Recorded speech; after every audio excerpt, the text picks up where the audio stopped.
Come on and slam. It is time to jam. What's up, folks? Welcome to perhaps our most pretentious episode yet. I don't even think most of us watch basketball, but we do watch movies, and that's what we're here for today. Trina. And we are reviewing Space Jam: A New Legacy here at Pretentious Pop Culture. Nice job, guys. Really nice. No awkward silence. So here at Pretentious Popculture, my mistake. We will get that. We will get that one day. But for now, you get to be treated to our awkward pauses there. Of course, I am Justin, also known as the Culture Coyote, joined as always by Lucas, the Disney Grizzly, and Jake, the marvelous Mr. Wasp. And we got a great collaboration today. We love him. We missed him. The brooding bat himself from In the Bat Loop on YouTube and Instagram, Alex. Hello, everybody. Yeah, Alex. Four boys together for this great review. And please follow Alex on all those platforms and TikTok with the same name, as well as Adventures by Abel's Instagram and YouTube. And shoot us a like and slam dunk. Subscribe to Pretentious Pop Culture on all those platforms and Twitter as well. We're trying to grow. It really helps us out.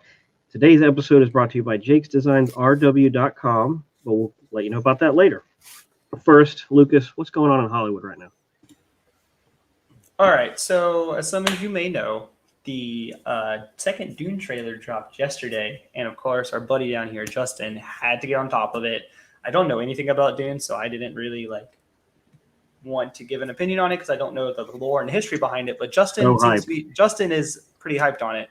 But if you want, you can go check out his reaction over on our TikTok. We also have that dropped today, the new He-Man show on Netflix, He-Man Revelation, Masters of the Universe Revelations. From Kevin Smith.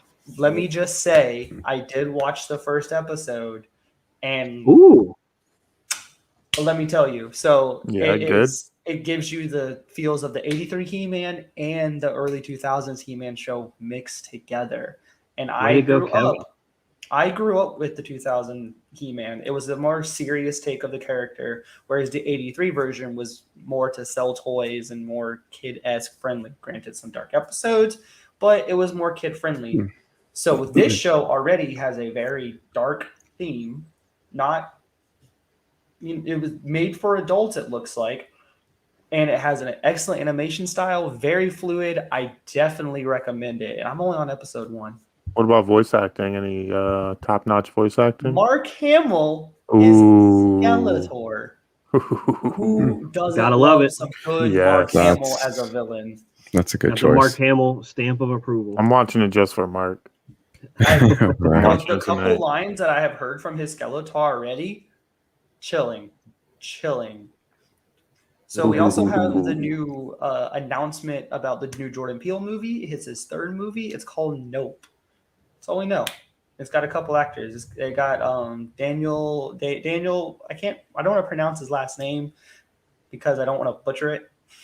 But he was the main character in Get Out, and he also has a couple other big name actors as well in the movie. And we also have the Batgirl casting. We also have our Batgirl guys. Another thing is I can't remember the name off the top of my head. I'm sorry, it's slipping my tongue at the moment right now. But if you want to go check our Twitter page, we did announce that the casting has been done, and the fact that we're getting a Batgirl movie on HBO Max is thrilling. Yeah. And with her, and I noticed that she's a woman of color, which makes me wonder because in the new Batman movie, Commissioner Gordon is played by Jeffrey Wright, who's also a black actor. I'm wondering if they're going to tie in at all with that. Or maybe. Did we get Leslie Grace? Is that who it is? Yeah. Yes. Leslie Grace. That is her. Yes. Sorry. Like I said, name escaped me. No problem. I'm terrible at that. I'm terrible at names. But do you guys have anything else you want to talk about that we all happen to hear that maybe we didn't pick up on? That Dune trailer was awesome. That's all I have to say. Great director. He directed my favorite movie of all time, Blade Runner 2049. I'm afraid that this movie's not going to be as popular and get the respect it deserves because it's just like Lucas said, he knows nothing about it. and it's going to be so epic. It's got a great cast. It's got Jason Momoa. It's got Zendaya. It's got Timothy Chalamet, and The cast alone should draw you in Dave enough to give Bautista, it a Oscar chance. Isaac. You know, it just great sci-fi epic on a desert planet. That's not about a whiny farm boy. So The only thing I know about it, it's got sandworms, and they've always Giant been compared It to does. the It does have Beetlejuice those. sandworms and the Tremor Yeah. sand and the Yeah. Tremor's graboids because they're all underneath ground doing groundworm stuff. All I know, I don't know anything about them. I just know they're in there. well, thank you, Lucas, for the news. Getting back into Space Jam: A New Legacy, Alex, I want to start with you. What is your experience with Space Jam growing up? Did you see the original when you were a kid? What did it mean to you before the sequel came out? So growing up, just talking about the original, I think at that time growing up as a kid, I mean, everybody wanted to be like Michael Jordan. And I feel like with this movie, I don't feel like everyone wants to be LeBron James. So I feel like it missed that little bit of magic. You know, it was just, you hear Michael Jordan everywhere. Everyone's talking about Michael Jordan. Everyone's trying to get 23, you know, Bulls wearing, you know, Air Jordans, all that stuff. And so growing up, you know, I was really excited, you know, I was really excited to watch that movie. And on top of Michael Jordan, because I grew up loving Michael Jordan and wanting to be Michael Jordan, I also love Looney Tunes. Looney Tunes was great. And it was, you know, when I was growing up watching, you know, Saturday cartoons, that was one of the things, you know, they were showing the old school Looney Tunes, because I know there's different variations right now of it. But yeah, so I really loved Looney Tunes. And so you had Looney Tunes and Michael Jordan. And then, you know, as a kid, even though it didn't really have a difficult or hard to, you know, understand storyline, but it was just enough to like keep me entertained throughout the whole movie, and to where I loved each and every moment, and just, you know, seeing Michael Jordan help out the Looney Tunes and all this stuff, like it was great. So I really enjoyed that one, and I feel like I said, I feel like that's what's kind of missing with this film. Not everyone wants to be LeBron James. Right. Well, do you have a favorite Looney Tune, Alex? Lucas is wearing the one that is my favorite. Taz? Yeah. Can't blame you there. I think I had Tasmanian Devil basketball when I was a kid. Probably straight out of Looney Tunes. Jake, what did you think? Just real quick, just throwing it out there, Looney Tunes have always been associated with the weirdest merchandising. Like they've been on the weirdest crap. Agreed. It's kind of like how Disney just puts Mickey Mouse on everything, but in your head, it's like it makes sense because Disney's Disney. But Looney Tunes has been out there. Like they have been associated with some weird things. Yeah, they have. Well, Jake, what is your experience with the first Space Jam movie? With the Did you see it first, when you were a kid? Yeah. the first Hey, film, very nice. I loved it. That movie was so hype. The soundtrack was amazing. You know, I didn't know anything about basketball, and I still don't really know anything about basketball, and that's okay. Mhm. And man, I have so many good memories of watching the original. Lucas? So growing up here in St. Augustine, they used to do free movies during the summer all the time when I was younger. And one of the movies they repeatedly shown as soon as it came out was Space Jam. So in the public library, as soon as I got done with the movie theater, I'd run the public library, rent Space Jam for a couple of days, and just binge watch Space Jam. I was really addicted to this movie because I was one of the first movies that I saw. I think it was the first movie I saw where it was a live action character and a bunch of animated characters blended together. And I was always forever flabbergasted about the technology that they used to make that happen. Mhm. And then I come to find out other movies that before were like Cool World and Who Framed Roger Rabbit, et cetera, et cetera. But like I didn't watch those movies first. I saw Space Jam first. That was the first iteration of that kind of technology, and I was floored because I'm an animation person. Like I really love 2D animated characters. So the fact that all that happened with a bunch of the funniest characters ever invented, and like at the time, like one of the biggest named superstars of all time. Granted, I'm like or like Jake down here, and I'm sure you too, Justin, never really got into basketball. I did watch it later growing up in life, but it was more college ball than it was in NBA. But the fact that that man was able to go into a movie with the Looney Tunes, like, it was crazy. And like the antics of the Looney Tunes support that movie to an extent way too hard. I mean, a little bit into this, it's the same thing. The Looney Tune antics for this movie as well is crazy. Like, they're off the wall. It's like some of the things they do is so over the top, even for a Looney Tunes character. Mm-hmm. And I actually agree with Alex over here about LeBron. LeBron is awful in this movie. I did not, but at the same note, we'll get to that. Was Michael Jordan, but it didn't really do anything. But as a movie, I love Space Jam. The theme song. As soon as someone says theme song, as soon as someone says Space Jam, the theme song is in my head all day long. Right, and like that's the thing too. This soundtrack went platinum several times. It was very, very. It was a #1 soundtrack for a long time. And it, going to my experience, like we would tape movies on VHS. You remember y'all used to do that? Throwback to you could tape movies on VHS. The kids who don't know about that, you could just bootleg movies on a little empty little tape. And so we would have that. There would be grand commercials that you'd have to fast forward through, but we had that. I used to watch that a lot, but more so we listened to the soundtrack, and it was this disc with the Looney Tunes logo on it. It was just a red, orange Looney Tunes circle, and I just remember seeing that. I remember the case got broken, and so the disc just kept going from one CD holder to another CD holder and another CD holder until eventually it got lost. But because we don't use CDs anymore, of course. But we used to listen to that soundtrack all the time in the car, and I really like not only the Basketball Jones, Fly Like an Eagle. I agree with Kevin of course, right here. Honestly, and of course of course, Fly Like an Eagle, Basketball Jones, and Pump Up the Jam, but also Who Says the Bunny Can't Rock, which was the rap that wasn't in the movie. And as a kid, I ate that up. I loved it. And do they do another one in this movie that doesn't work? Maybe. Who knows? We'll see. And that leads me into, what about you guys? I didn't ask Jake and Lucas, what are your favorite Looney Tunes? Lucas, you first. Well, Tasmanian Devil was my dad's. So that's why I have this shirt. A lot of Taz love.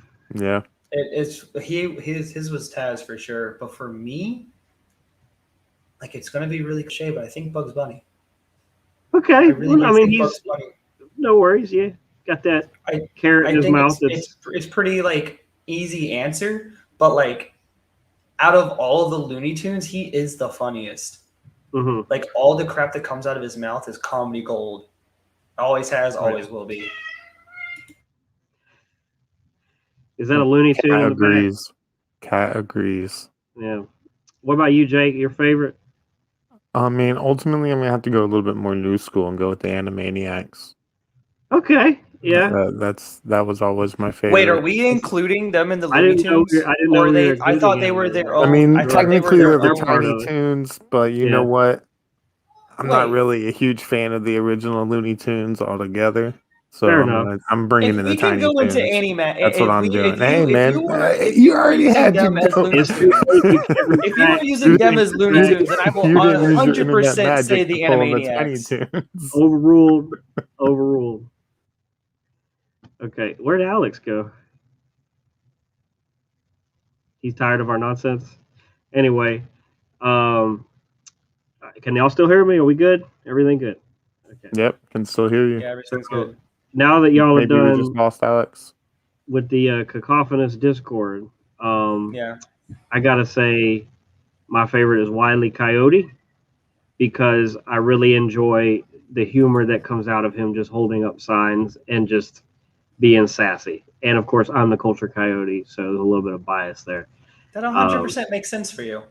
Anyway, while Alex is gone, let's go ahead and do the ad read, and we'll get into our thoughts afterwards. So today's video is sponsored by Jake's Designs RW. Link in the description. Jake has a ton of unique designs for shoes, shirts, and more. You'll never have to worry about those pesky shipping prices either, because Jake ships completely for free. Check out these shoes. I am so happy. I just got my Deadpool, Mr. Pool shoes right there on the top left. They look very clean. Yeah, I know Alex is gone. I'm back. Hey, and we got some of the Marvel superhero line of shoes coming out. That's the ones I just bought right there. They look great. Can't wait for them to arrive. Free shipping, of course. And he uses softened nylon canvas. And he's got some really comfy shirts like the one I'm wearing now with his very unique design. I really like it. This guy is constantly giving me just goosebumps with how great his talented creativity is. And these shirts are really comfy. If you use the code POPCULT, that's Pop Cult, all caps, at checkout, you'll get 10% off your order. And I really hope you do, because it's going to be worth it. Back to the tomorrow, the first wave of DC themed shoes will hit. That's right. So look out for that tomorrow afternoon.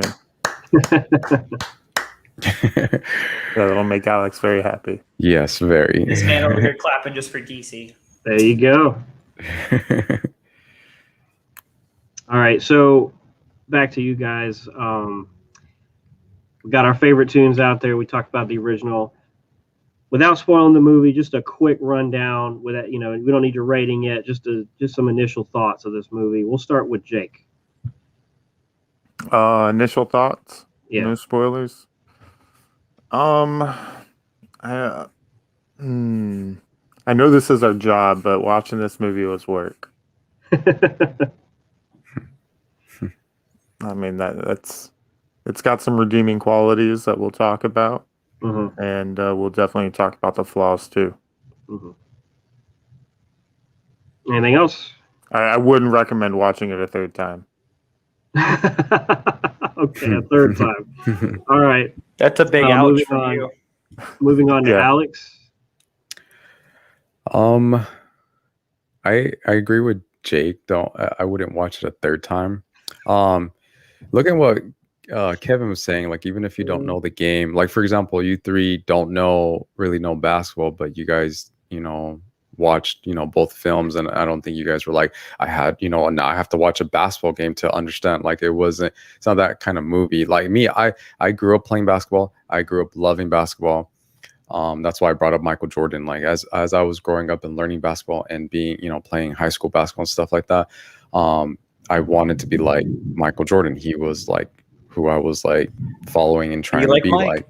Yeah, be like Mike. There was all this hype was surrounding around Mike, where LeBron James, as a basketball fan, he's won some trophies, but I don't see him as the best player in the world, like how Michael Jordan was. The people call him the king, and it's like, no, like, I see that's Michael Jordan. Like, Michael Jordan is the best player. From Katrina too.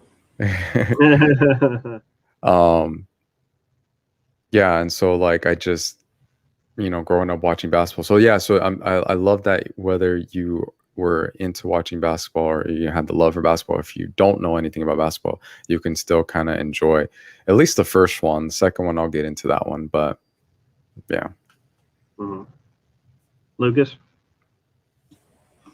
I feel like I'm the underdog here. I like both movies equally.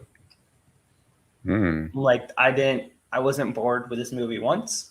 I enjoyed everything that it threw at me. The zaniness of the Looney Tunes. I liked how there's a thing I want to touch on is like how LeBron makes a joke in the movie. He says, athletes aren't actors. And I'm like, you are 100% correct in this, because I'm glad you caught that, because I missed that in the recap. you and Michael Jordan were not actors, and you both did terrible in these movies. But granted, I'm not going to watch this movie as like an Emmy award-winning movie. I'm gonna watch it what it's made for. I'm gonna watch it for the gags. I'm gonna watch it for the laughs. I'm gonna watch it for what this one was for, and was just Warner Brothers using the hugest catalog of characters ever, and just be like, here you go, fans. This is what you get. As a movie, I think this one works a lot better than the first one, actually. I think it has a better cohesive story. I think the basketball game makes more sense than it did in the first movie altogether. I also like the main villain more than the first movie as well. So there's a lot of redeeming things for this movie for me as a movie itself. The first one, if you take off the nostalgic goggles, it's not as good as a movie as you think it is, but I still love that movie. They're both on equal playing fields for me, though. Just some things are better for one, and some things are worse for one. So you said a lot of things that I actually agree with, but at the same time, so the reason the first one is so good, dropped me when I was a baby. What? I don't know what you're referring to, but that was mean, Katrina. Cold-hearted. I mean, you must be like a DC villain, because that probably was wasn't dark. just my mom. So I gotta say that the first movie, one of the reasons it was so good is because it was like nothing we'd ever seen before. Granted, yes, we did have Who Framed Roger Rabbit, but we'd never had an NBA star acting with other famous. It was like a big crossover event like that, and where it was so hype, and then they had the great benefits of the music.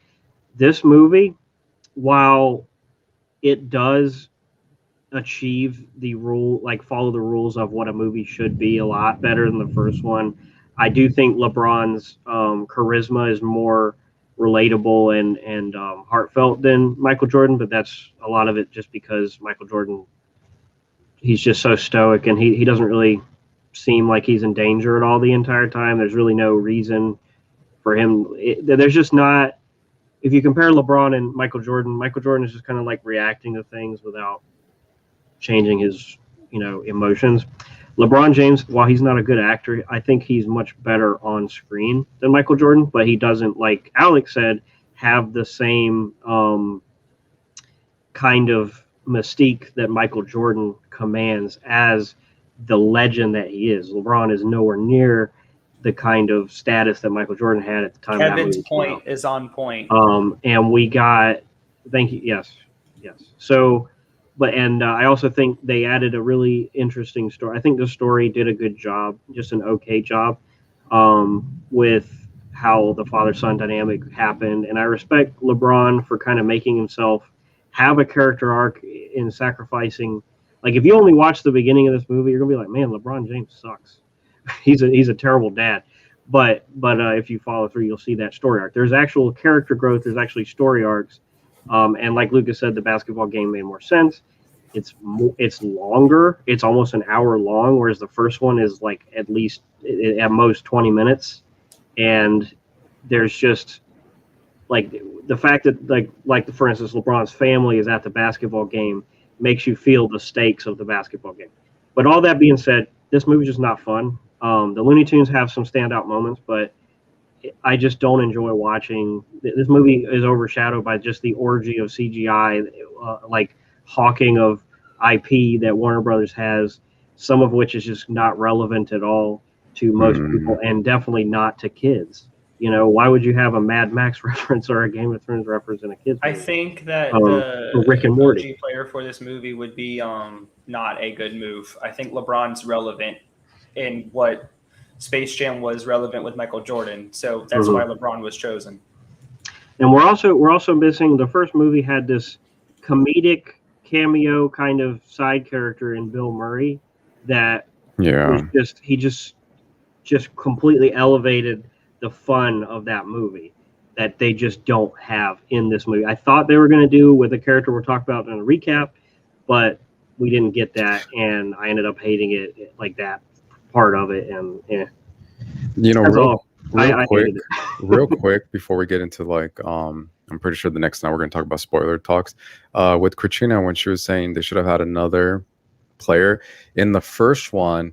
I mean, like you said, you gentlemen like weren't into basketball, but they had some star players in there that were the ones that lost their talent. Yeah, they weren't in the movie a lot, but like people were saying, oh, Michael Jordan's with Patrick Ewing, which is with all these other stars. Where this one, it's like there was a few basketball players, but they weren't like that kind of superstar level. Yeah. Like they should have had a Steph Curry. They didn't have no Charles Barkley kind of level. There was no Charles Barkley. Yeah, Charles. But isn't that what they did with this movie too, where all the Goon Squad members were based off of other basketball players? But they weren't like but that they weren't kind of the same level. Yeah, exactly. Yeah. I mean, I don't know basketball, so I only know what the media tells me. You know, so as little as I knew about basketball, I did LeBron notice. James, I know Yao Ming, and I know Michael Jordan.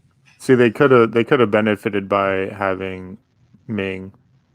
They could have benefited by having, a lot more top tier players that we have as opposed to our C-class players that they put into the movie. Yeah, it might have been with money. There's no shade. I mean, I'm not a basketball guy. Maybe I'm, out of pocket calling them C-level players. With this comment from Kevin too, this movie feels more Looney Tunes than the first movie felt. Just saying to me, it felt more Looney Tunesy to me. To me, it did. For me, it felt more Ready Player One. Yeah. Yeah, but like a worse version than that. Yeah, that's what I felt. Yeah.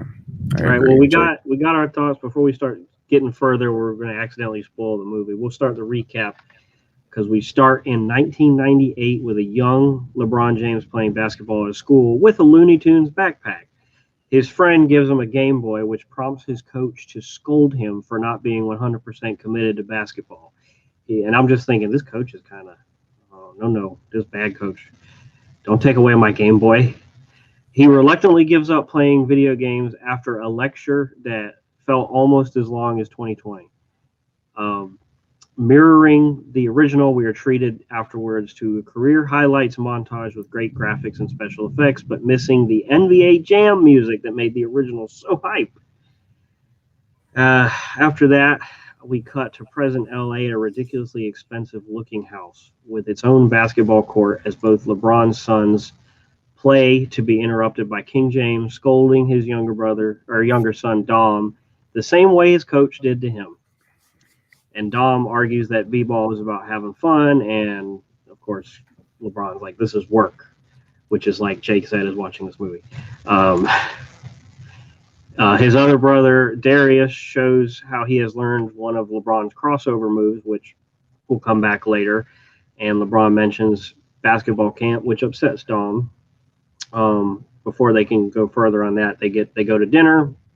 We cut to Burbank at the Warner Brothers headquarters inside the Serververse with Don Cheadle's Algorithm. So one thing, since you already said the name of the place, does anybody think they made the name Serververse in a throw to the face because of the Snyderverse? Because it sounds way too similar, way too soon. Not at all. Because as soon as they said Serververse, not like Serverland or like cyberspace, or they said Serververse, and we know how hard Warner Brothers is trying to bury the Snyderverse. So I'm just saying.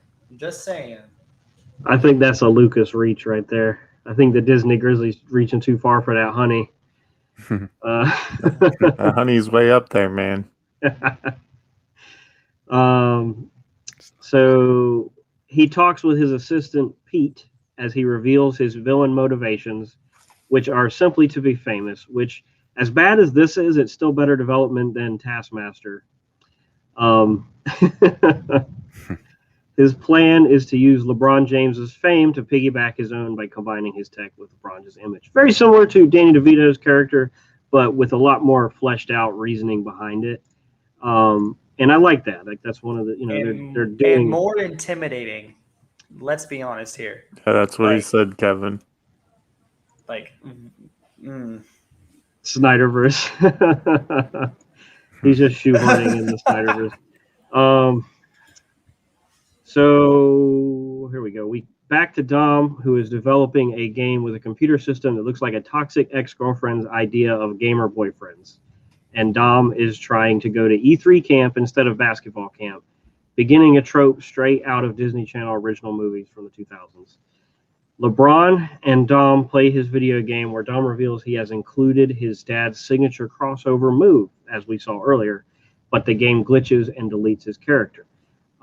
LeBron tries to cheer Dom up by inviting him to his tech meeting at WB to cheer him up. So, and this is where LeBron dad dabs, and I just love it. Of course. He's going to be that embarrassing dad. I like it. We cut to Warner 3000 concept art, where Al, a concept video, I should say, where Al, Don Cheadle in animated form, suggests scanning King James into movies, where we get a stupid montage of WB desperately flaunting their IP at the audience, like they expect us to forgive them for how dirty they did Game of Thrones and the DCEU. And for some reason, Sarah Silverman and Stephen Yun are part of the WB board. I guess I like that. I don't know. King James rejects the concept, which enrages Al, but Dom embraces it, revealing his dad that he would rather go to E3 camp. And they have a tense little argument as Al lures the father-son duo into the server room. And Don Cheadle enters with a Wizard of Oz fake-out. I am the great and powerful. Yeah, and so loved it. And then he goes, love Don Cheadle, man. Like, I love Don Cheadle too, and I think he does a good job, but like, I don't need that. I don't need it. And when he turns into a human being form, like humanoid form, one of the weirdest but funny, kind of uncomfortably funny lines where LeBron's just like, the computer is black. I don't know why. I got a chuckle out of me one of the few times in this movie. So Al G separates the two, the brother, like he hides the brother from, or the son, from LeBron James, and challenges LeBron James to a basketball game so he can use the basketball game to make a name for himself with the audience. But if he wins, LeBron gets his son back. If he loses, he stays in the serververse forever. Very similar to the original. Al sends LeBron to the Rejects, which is Toon World, as he flies between planetary representations of Warner Brothers IP that are just not relevant right now. And they don't really give a lot of hype. Harry Potter. Harry Potter's not that relevant right now. Casablanca. Matrix. Definitely not relevant. We don't get those yet. Some of them we do. And finally, after 25 minutes, we finally get some Looney Tunes. He's in Toon World, and unlike Michael Jordan, he is transformed into a toon instead of remaining live action, which I didn't like as much, because I really liked Michael Jordan acting as a human being in comparison to the Looney Tunes. But they did a good job with it. And he says the first thing, he's kind of smushed. He says, "I'm shorter than Kevin Hart," which is a joke. The first gag is his beard's on top of his head and makes him look like he has a high flat top, and then he just like moves it, and I'm like, all right, let's go. Yeah, we got some Looney Tune antics. By the way, I am having some thunder and lightning, so if my power goes out, I apologize. That means I'm gonna have it soon too. Yeah. So after he, kind of gets his bearings, he runs into Bugs Bunny, who sounds like the voice actor was ordered from Wish.com. Definitely doesn't sound like the bunny from our childhood original. Yeah. He just sounds like some dude from Long Island. Yeah. Doesn't even sound like Bugs. Yeah. And it is revealed that his tunes have all left because Al said they were wasting their time, they were irrelevant, and they should go live their lives elsewhere where there's more meaning. And I like this because this is another element to the plot that gives him a reason to actually build the team. For Bugs is actually trying to get back with his family. And LeBron James says family is everything, revealing that he did in fact name his son after the Fast and Furious Dom. Bugs lays out the basketball plot of building a team, and he looks at the audience and says, "That sounds awfully familiar," which I kind of chuckled at, but they put a little bit more work into it. Katrina's got in the storm too, apparently. So in order to escape Toon World, they lure Marvin the Martian, nice little cameo, as they steal his ship back to Dom and Al, as Al tries to take the place of his father, as he nefariously connects with Dom. And it is here I realize that this B-plop is a complete and utter ripoff of the movie Hook with Robin Williams, because that's exactly what Hook did with his kids. Same exact thing. Back to Bugs, as he does a Captain Kirk impression, and I'm just like, okay. All right. But it's funny though. Why are you cringing? I didn't like it. For being a children's movie for, Zoomers and younger. I don't. I mean, are they really going to get the Kirk reference? Yeah, it's like, did they make this movie for Shatner us? Kirk at that? I mean, that's definitely for the adults. Yeah. You know what this movie didn't have? I'm just pointing that out. Yeah. A fart joke. Ooh, no fart joke. You know what? You're right. You're right. Unheard of. That's a good thing. That is a good thing. I appreciate that. And you're right. I'm moving on up. Yes. And also, as they fly through Harry Potter world, Dom is a Hufflepuff. And he's like, I knew it. And Bugs was like, nerd alert, which I'm like, are Hufflepuffs, like, are you trying to say, like, just Hufflepuffs are nerds, or, like, all Harry Potters are nerds? Yo, okay. Hufflepuffs are fat nerds. You shut your mouth. Huge nerds. Well, mega nerds. The Sorting Hat put me in Hufflepuff, even though, but I asked it to be in Ravenclaw, so it put me in Ravenclaw. They go to, this is probably Alex's favorite part of the movie, they go to Metropolis as Adam West, Batman, and Robin, where, of course, LeBron is actually Robin here, as they're racing towards a speeding train, as Daffy and Porky film a staged Superman train rescue, where Daffy is Super Duck. The tied-up train driver, I don't know. Porky Pig and Olsen. Porky Pig's filming, yeah. So, the tied-up train driver in the background is just so, like, calm and not caring. He's just sitting there like, whatever. Because he's so and used I to laughed it. so hard. Like, I paused it and looked at his face, and he's just like, whatever. And guys, feel free to interject if you want to add anything, if I wasn't clear before. They recruit Daffy as the actual Superman shows up, saving the train from crashing into a... Did anybody notice what version of the Justice League saved him? This is going to be you and Alex. I'm sure you and Alex did. Bruce Timm's DC Animated Universe Ooh, Justice League. Yeah. Right. That was a winner. That started the winning for me instantly. Yeah, because after Superman saves them, the Justice League kind of shows up there for like a split second until they bounce. And they go through Metropolis and Gotham and Atlantis and the Fortress of Solitude as well. Yeah. Okay. It's all so quick. I didn't catch it all. And so they recruit Daffy Duck. They head to Mad Max World, which is this point I'm like, what? I mean, I love that part, and seeing Mad Max. They're going after Wile E. Coyote and Roadrunner, and afterwards I'm like, okay, this makes sense. And it reminds me that Warner Brothers can make a masterpiece without Zack Snyder. They don't need Zack Snyder or Christopher Coyote spraying the spray paint into his mouth. It was like, wow. Listen, Witness Me Coyote is the best variant of Coyote. Yes, I love Wile E. Coyote in this, but like you really have to like pay attention to what he's doing. So they go from there to Austin Powers World, which again, what?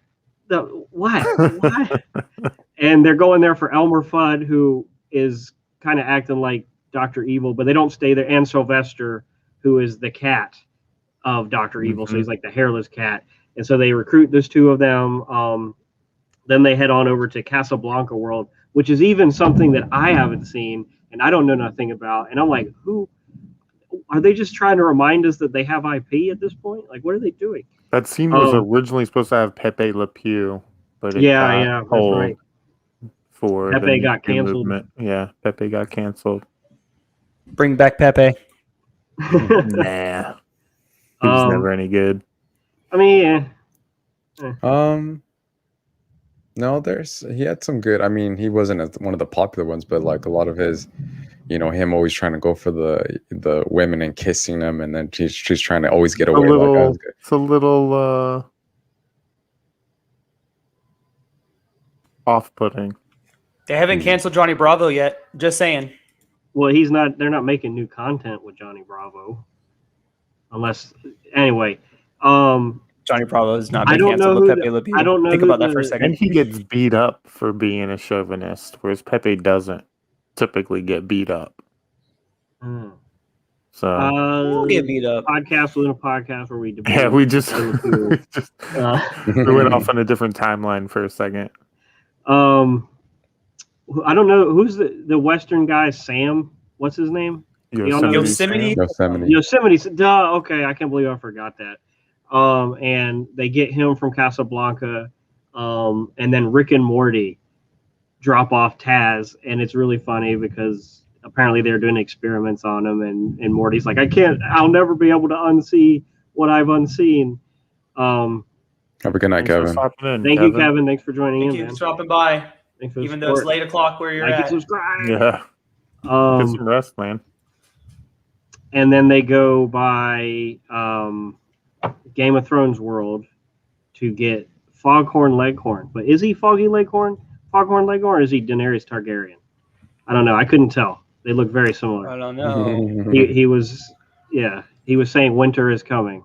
So I don't know. That's something she said. So I don't know. I was confused. Anyway, and then my favorite, not other than I like Wile E. Coyote, but this is the best recruitment where they go to the Matrix world and Granny is sitting there dodging bullets or doing fly kicks, and Speedy Gonzalez is dodging bullets, and I'm like, let's go. Listen, him just saying Spanish, like speaking in Spanish while the bullets are coming at him, and it's all, he's talking in slow-mo all in Spanish. I was just like, God dang it, I like this movie.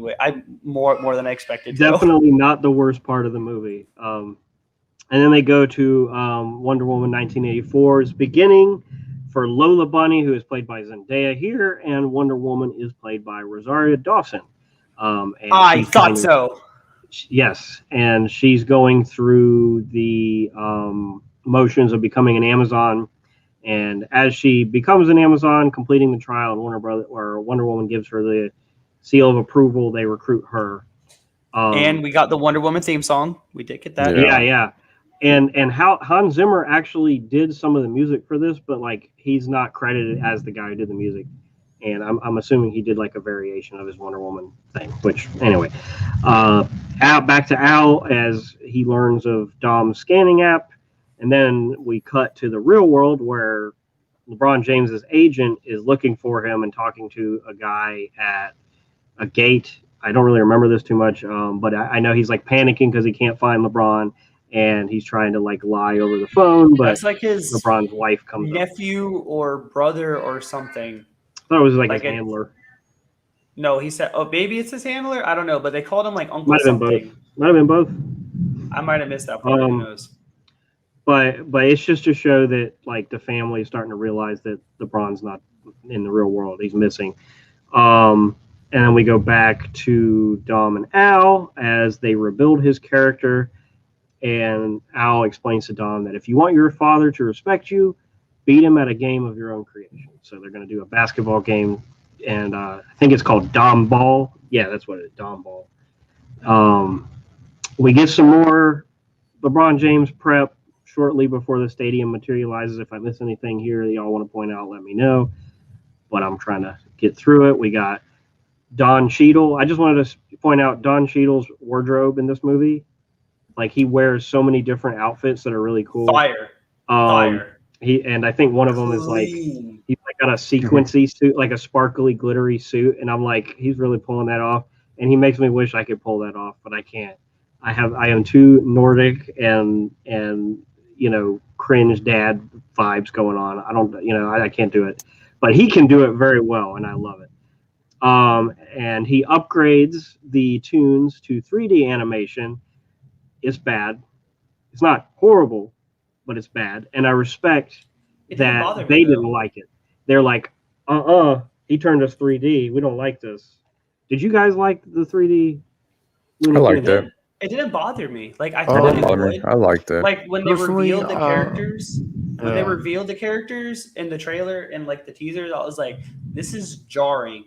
But on the background of everything going on in the scenes, like it worked. Right.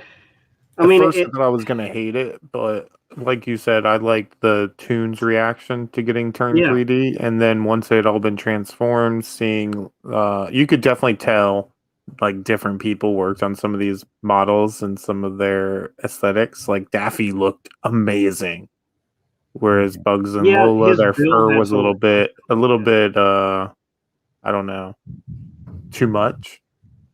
It just goes again to like what I wanted of the original. It was 2D playing, and we didn't have that. It was new and improved. No, I know, right? You didn't have to do that. You could save money and not did that. But it kind of serves narrative kind of purpose. Yeah. That's why I'm okay. I like if they had been like cool, sweet. I like this. I would have been a little. I don't know. Anyway, was the Tunes changing before or after like the cameo dump that we got? Before was it? I thought it was after. I thought before because the cameo was at halftime. Oh no, the cameo dump of everybody from the plethora of Warner Brothers. Okay, yeah, because you didn't even say that. I just watched it. I haven't gotten to that yet. Yeah. Oh.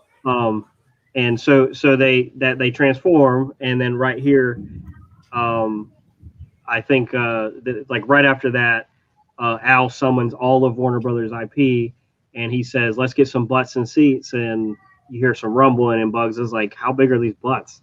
So we didn't get a fart joke, we did get a butt joke. It's a little bit better. And he starts to scan everybody from the real world in that he can with Dom's scanner app, including 2 fumbling anchors that are like comedic beats that I just didn't really like that much. LeBron at this point learns that his opponent is none other than his son Dom, which, at this point, again, what we're talking about, it has a better story in the original. There's actually stakes here where LeBron has to fight his son in this basketball battle. And it's, like I said, it's Hook again, but it's still a more cohesive story. And he reveals that all tunes will be deleted if they lose from the serververse. So there'll be no more content. They won't be able to, they'll be erased from history. The Goon Squad enter, and I think they reveal their designs. I missed the part earlier where Dom is recruiting actual NBA players that I don't know any of. I don't know nothing about it. Alex, if you want to name them, if you know them, you know them. Yeah, the girl, the female one, she was really known for the she's retired now. See, that's what I didn't get neither. But anyways, going back to which female one? Arachnica or White Mamba? The snake or whatever the snake one was. Yeah. Her name is Diana Taurasi, and she was in college. She won the state championship, and then she won a WNBA championship too. But people at this time don't really know, and she's retired, and she's an assistant coach to my team that I'm wearing right now. So it was actually interesting that they chose her for the movie because she's been out of the game for I think 2009 or something, 2008. So it's been that is a weird choice then. Yeah, that's what I'm saying. Anthony Davis was another basketball player. He's the one with the eyebrows. He actually has connected eyebrows. Really good basketball player, and is actually teammates with LeBron James right now in the Lakers. He was the only one I recognized out of all the other basketball players. And I mean, he was a good popular choice, but I feel like because they're teammates, that's why they chose him. And then there was Klay Thompson, which he was the Kronos. Yeah, I think is he the guy that's always doing this? Yeah. Or was he Wet Fire? For me? Or was he Wet Fire? No, he was Wet Fire. He was Wet Fire. Yeah. No, I'm getting that twisted. He's Wet Fire. Which he's on a team where between him and Steph Curry's the more popular choice and well known, and people actually want to be like Steph Curry. So that was interesting that they went with Klay Thompson. So yeah, it's those are maybe it feels like a bunch of basketball players just said no. You think? Maybe. Or, I don't and know. they might have had partnerships. Maybe. With WB. They're depending Or on they the might music. have conflicting contracts. Or Yep. the director went with his favorites. I don't know. Yeah, I mean, maybe. Do you know who? Do you know who Arachnica was and Kronos was then, or is those the only three you knew who they were? those were the only. Oh, Damian Lillard. I Yeah, think was the. Damian Lillard. Yeah, which I I've know heard about him. him. Whenever he starts to get a winning streak, he does this. Yeah, which that means was it's him. my time on the court, and that's how they integrated that into the movie with his time powers, which we'll talk about later. And I feel like their designs are kind of inspired by like Overwatch. Does anybody else get those vibes? Yeah, because a little bit. It definitely really feels like and Fortnite then like or Overwatch. definitely like- that genre. Yeah, I guess so. I didn't really think that. I just thought. I like the designs Yeah, I mean, actually, they're okay. but they weren't terrible. I actually No, liked. they're- I liked I thought they looked better. Wetfire. than I the liked movie. a lot. I'm not gonna lie to you. I liked the design of Wetfire. That was pretty I thought cool. the Goon Squad looked a little better than the Looney Tunes, but that just the Mhm. 3D version of. But yeah, there's this music video by a group called KDA where it's an Overwatch music video, and the animation style is so similar. That is not a I would- Overwatch. That is a League of Legends music video, sir. Oh, Do that's not. right. I Yeah. am a I'm getting- huge League of Legends I don't play nerd. any Do of those. not. Okay, so it's a League of Legends. That's where I'm. Whatever. That's where I was. I'm glad I have Lucas here Riot Games for life, baby. because, like, again, Oh Lord. I knew it familiar, like it reminded me of that, Games. but I'm glad Lucas is here to like tell me. what that KDA is. is the best pop group of this century. So shut Yeah, your but they mouth. only have like 2 songs. They need to make more, please. I love their anyway. They have a whole album. What are you talking about? Oh, they have an album anyway. Podcast on a podcast. We talk about KDA. So this is the Goon Squad enter, and then they don't have awesome music here, which was kind of like a missed opportunity, like the rest of the music. And then Dom and Dad get together. They have a heated argument, and he's like, "We're in danger. This is bad. That guy's a bad guy." And he's like, and Dom is like, "No, he's just sad because no one notices him like me. Nobody notices my hard work either." And I can relate to that. I can relate sometimes. Yeah. And at that point, we get the break off, and finally we get some good music. It is the Pump Up the Jam trap version. It's a newer version. I like the old version better, but it's not front and center. Like they should have boosted it, made it front and center.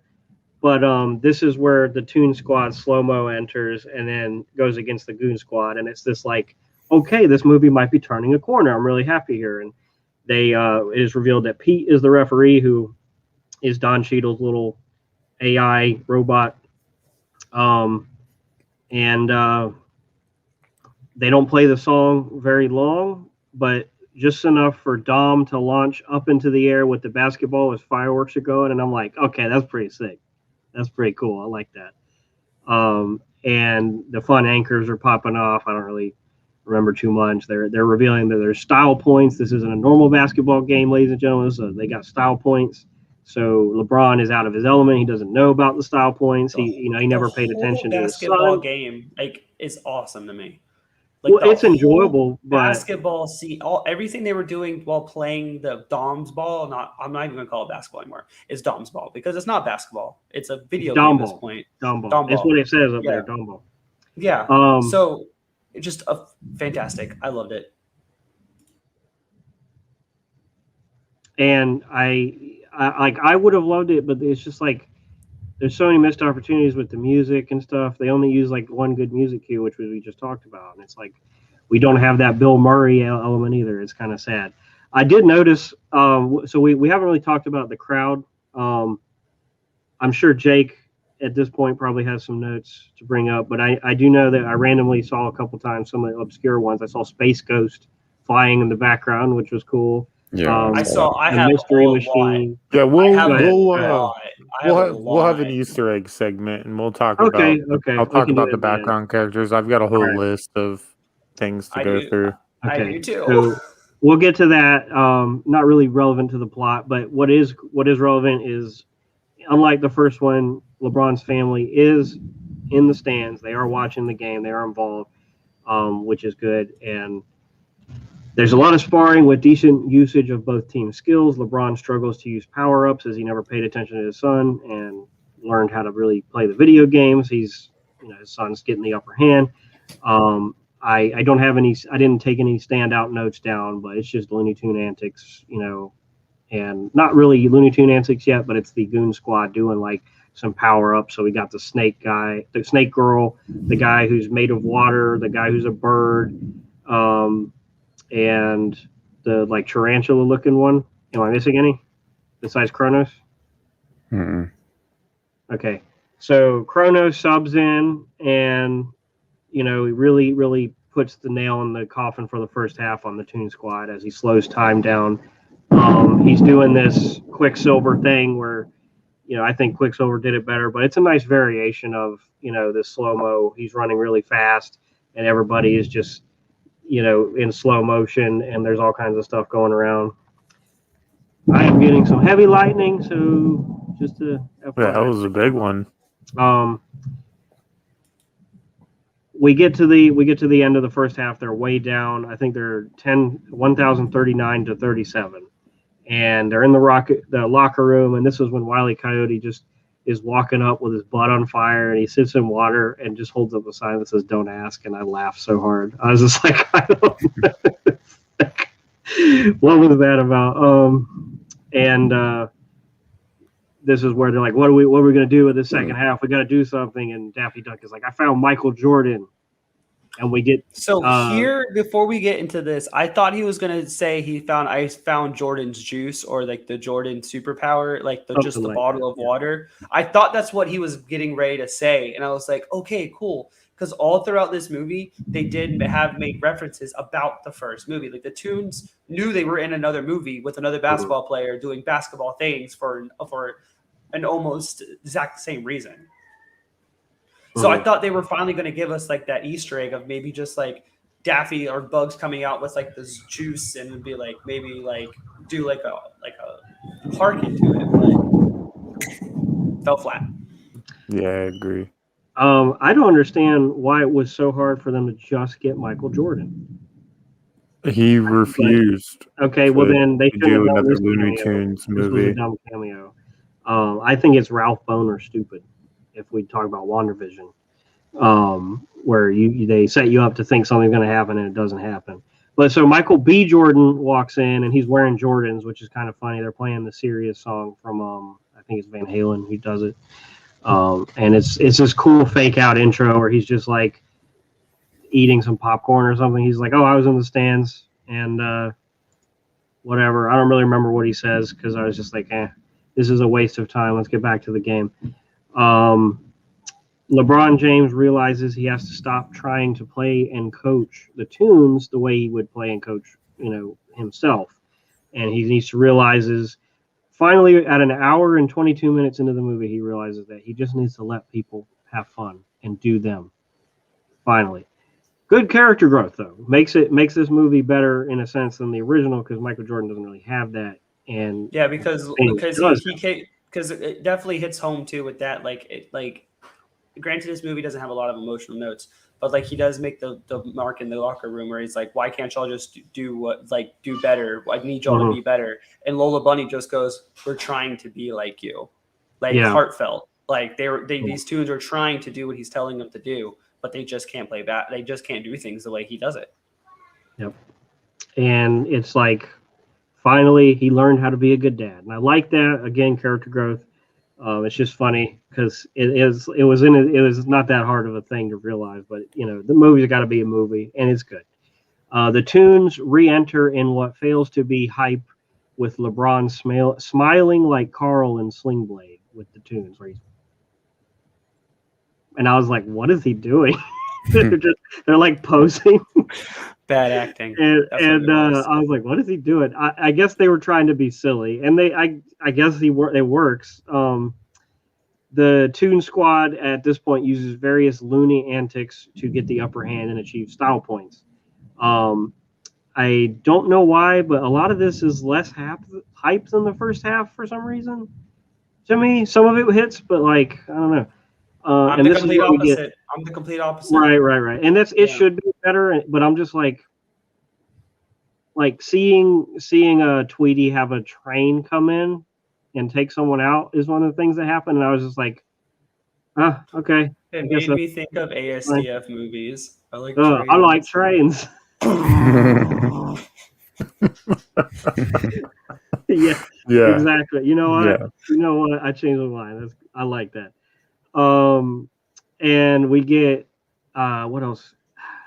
Porky Pig rap, which I didn't like at all. So except for the fact cringy, that they but I ended loved it. They ended it with "That's all." I thought it was folks," so funny. and I was like, "Cool, I like that." But Dude, turn and a I'm glad that stutter they did it though. into disc scratching. I'm sorry, I'm an audio nerd. That shit was hilarious. I And the was fact just like, that Daffy looked like Eminem too. Did anybody notice that he No. was dressed Didn't even very know. similar to It Eminem was from all eyes 8 on Mile. Pig. No. yeah, like that's the other thing about this movie. There's so much going on in the background all the time that while we don't want to watch it a third time, you would see a lot more, but not that you're gonna be missing too much. But anyway, yeah, we get it, and he drops the mic at the end after saying "That's all, folks." I was gonna look up the lyrics to the rap, but as I heard it, I was like, eh.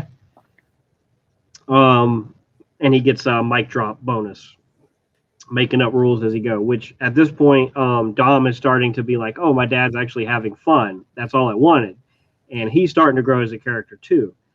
And at the same time, we're getting Al is becoming unhinged, starting to panic, and he tells Dom that winning is more important than having fun, and so that's like Dom is like, I'm going to go with the other dad who I want, who agrees with me. So, and we get one of the standout Looney Tune moments. There's a ball cloning machine, and Roadrunner just pulls it up, starts cloning basketballs. They're shooting basketballs into the hoop, and Wile E. Coyote gets sucked into it. And okay, so we got some lyrics. And he gets cloned himself and starts going through the basketball. And it's funny because on the way he holds up signs saying, "What have I done?" And his expressions are just so. He reminds me almost of like Dorothy from the Golden Girls. Not that you ever thought we were going to make a Golden Girls reference in this, but we did. And Jake has brought up the Porky Pig rap. No. Those are the wrong ones. Oh, okay. Don't read those ones. Trust. Jake has not brought up the Porky Pig rap, so we will not read it unless he does. LeBron and Dom bond as they start to have fun on the court. Granny, best Looney Tune antics, starts to use her walker and like do some ballet on like gymnastics on the walker, and then channel her inner Matrix moves as she slows down time on Kronos, aging him up to like 100 with his own watch, and she gets a senior discount in the style points. And a line that doesn't work, but I laughed at anyways, as LeBron goes, "She is the one." And I'm just And then Don Cheadle makes the AARP joke. I had to pause the movie and just take a sigh and then laugh because when the AARP is going on. Gold. Love you, Don Cheadle. You're amazing. He was a gem. He was a gem for this movie. Yeah, I liked Don. Like, he's great. I mean, it's Don Cheadle. Give him an Emmy for 90 seconds of screen time. And here we get a nice cameo from the Monstars. Just a quick little zoom in on the little creatures from the first movie. Nerdlucks. They're not the Monstars. They're the Nerdlucks at this point. But Is that what they're called? Do they have an actual their name? race is called Nerdlucks. What? I never knew that. Okay. Yep. It was originally voiced by Lord, now I'm gonna forget. I didn't have this noted, but you brought it up. We can move on. Danny DeVito. He voiced them. He was the voicing main the character. he was voicing the villain. My mistake. Yes. Yeah. And my now I bad. can't remember his name off the top of my head either. Now that you start talking. Anyway, about if y'all can remember, Hammerlock or let me know. something. The Tunes take the lead by play from Lola and LeBron, where they kind of team up, and I forget what they do, but it's very quick, and they finally take the lead, and this is where LeBron is like, stop, I gotta talk to my son real quick, and everybody just kind of lets it happen, where they have this heartfelt exchange of forgiveness and understanding, where they understand each other, and they're, Dom goes, I want to switch sides, and Al is like, you can't switch sides. And Pete, who has been constantly abused by Al the entire time, allows it, and therefore Dom goes to the Toon Squad. And I like it because Granny's like, I got you. I made you this jersey just in case. I'm like, oh, Granny being Granny. talking about jerseys real quick. Alex, Space Jam 1 or Space Jam 2 jerseys? Which one? Oh, that's a hard question, dude. Alex first. I don't know. I'll pull them up so you can throw them up. I like them. Screen. I think I like them both the same. I can't say nothing bad about the If you had to jerseys. choose one, though, if you had to be on a basketball team and that was your jersey, which one would you wear?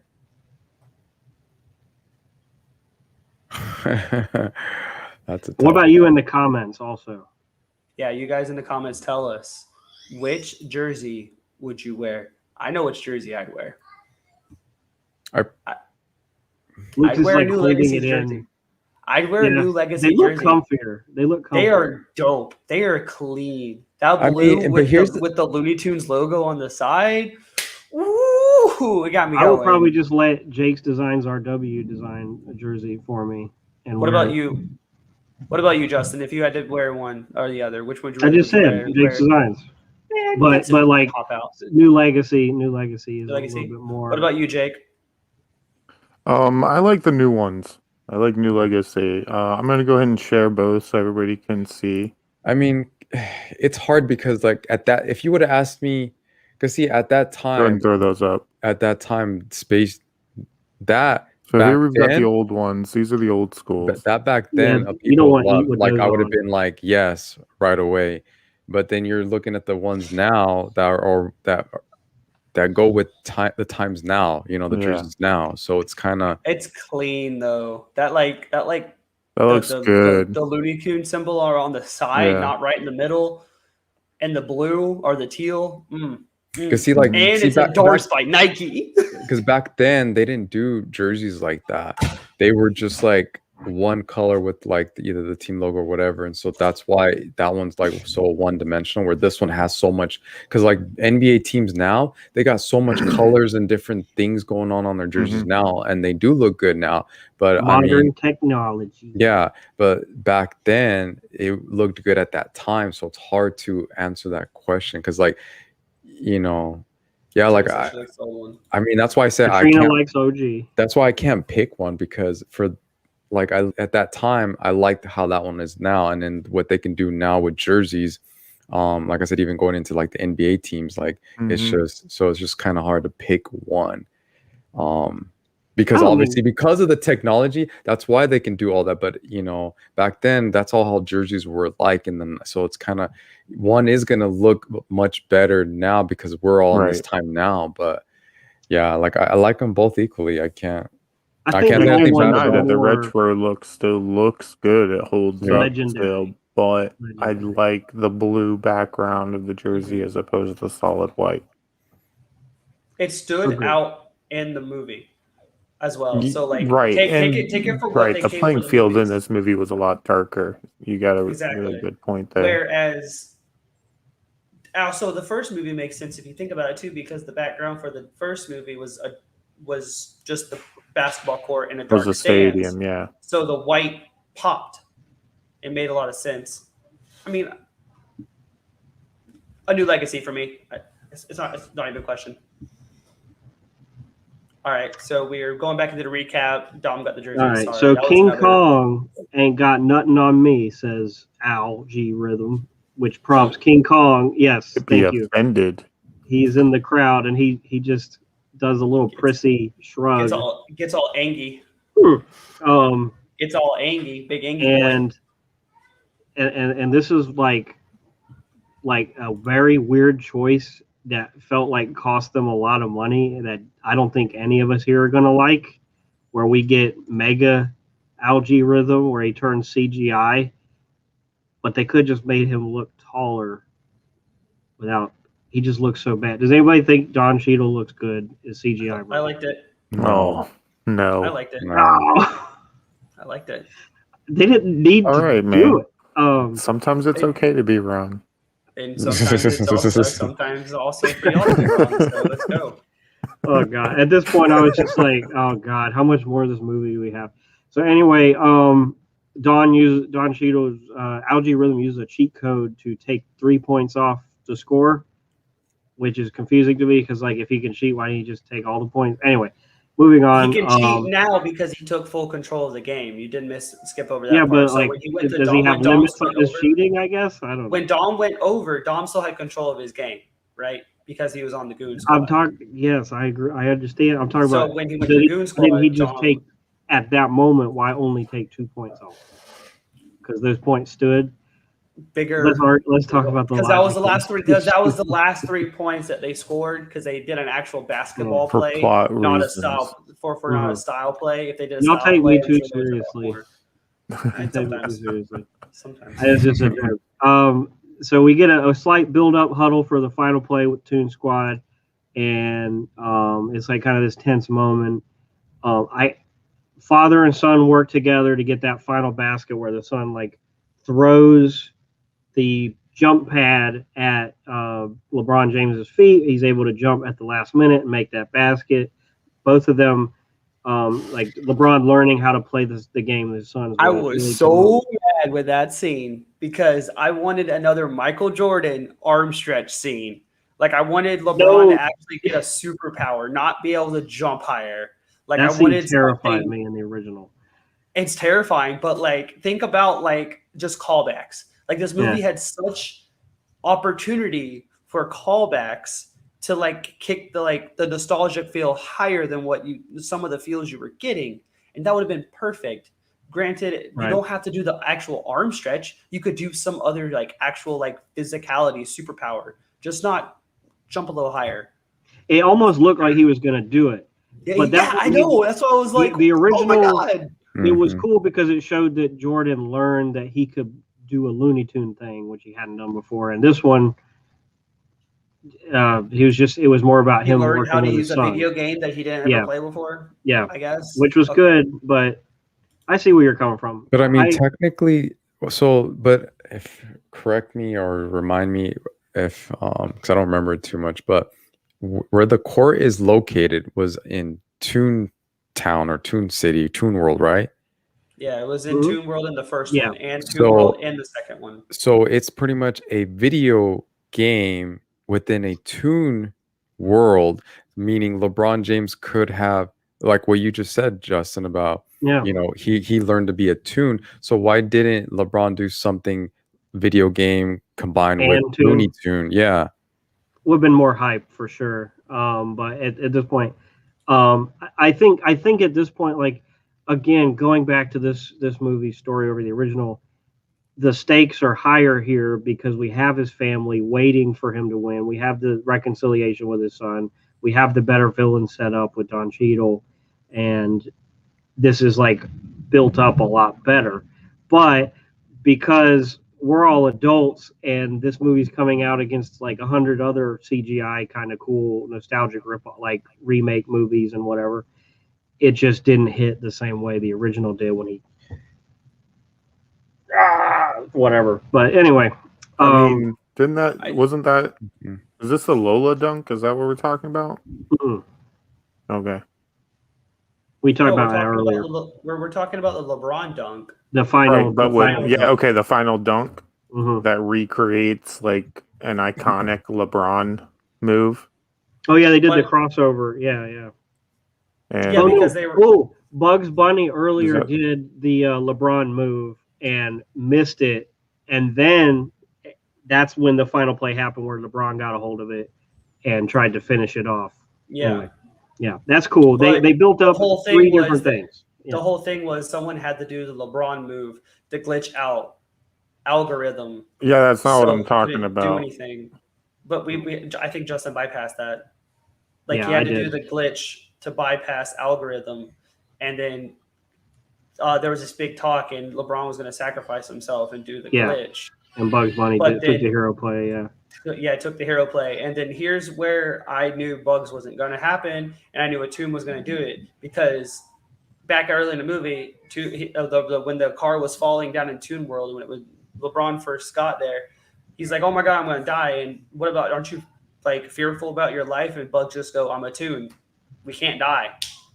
unless you're in Who Framed Roger Rabbit. What I was talking about is there's an iconic play that LeBron James and Dwayne Wade made in a game when they were with the Heat, and Lola Bunny is in the place of Dwayne Wade in the movie, and they make the same play. That's cool. Oh, That's cool for people who Not- are basketball yeah. geeks. Yeah. would never have caught that. So we get the final play. They win. Al G Rhythm immediately turns into a poster. He's like, "I've been posterized," and the Looney Tunes are transformed back into 2D as the crowd starts to dissipate back to their respective homeworlds. Bugs dies as the Tunes go back to Toon World. We get a family group hug as they're going back to the real world, and everybody, happily ever after. We go.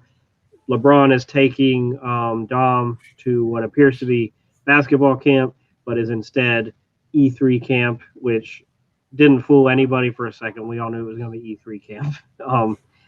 And somehow it still fooled Dom, who decides to hold on to the basketball as he happily accepts the character growth that him and his father have had, and goes to E3 camp as his dad finally lets him do him. Bugs shows up in the human world and asks if he can stay over at LeBron's house. And he asks if he can stay for Taco Tuesday, to where LeBron has another cringe line delivery. He's like, "Taco Tuesday." And I'm just like, okay, LeBron, all right. Okay, I kind of like you at this point, but not really. Like, I guess, I don't know. You're cool. I can dig it. And then, of course, he says, all the Tunes are here. We're a family now. And Dom drives up in his car, looks out the window and says, "Family," or would have if Warner Brothers owned the Fast and Furious franchise. Perfect setup. Yeah, that would do it. And we get credits. Or before that, we go to Bugs is back in or never mind. We already talked about it. Anyway, yeah. Good. Yeah. The end of the movie. And then we have a bunch of little End of the cameo movie. shots. And we have a bunch of cameo shots scrolling We through. do. Mhm. We have Granny fighting Ronda Rousey. Is that who it is? Wait, you Ronda watched the Rousey, credits? I did. Oh, Yeah. I didn't know that. Well, Granny is fighting Ronda Rousey. Bugs is in, or is it Bugs or Daffy is with Bill Murray on a golf course. What was the other one? One was with LeBron and Bugs in like the same outfit, like walking down like the Starlit Hall of whatever, like pretty fancy looking. And there was a couple other ones too. And so the Tunes were in the real world now, like doing things with the real people. I didn't watch the credits, so I missed all that. Yeah, it was I pretty didn't see him. fun. I liked it, especially the Bill Murray nod. I was like, dang, Bill Murray made it in, but not. I didn't watch I go them for all it. the way through, so you definitely caught more than I did. I watched it all the way through because I 'Cause you was sitting there enjoyed it. waiting for the stupid Space Jam theme song that Yeah. never came. Yeah, Like I said, we got a remake of the song. yeah, but for like like a rap. And, for like auto-tune. what, 6 seconds? No, Not they played even? it for a while. It's just really God. quiet. But And- the and point it's I'm right at the making, beginning so of we the even got Mortal Kombat Not at the hyped. end of Mortal Kombat.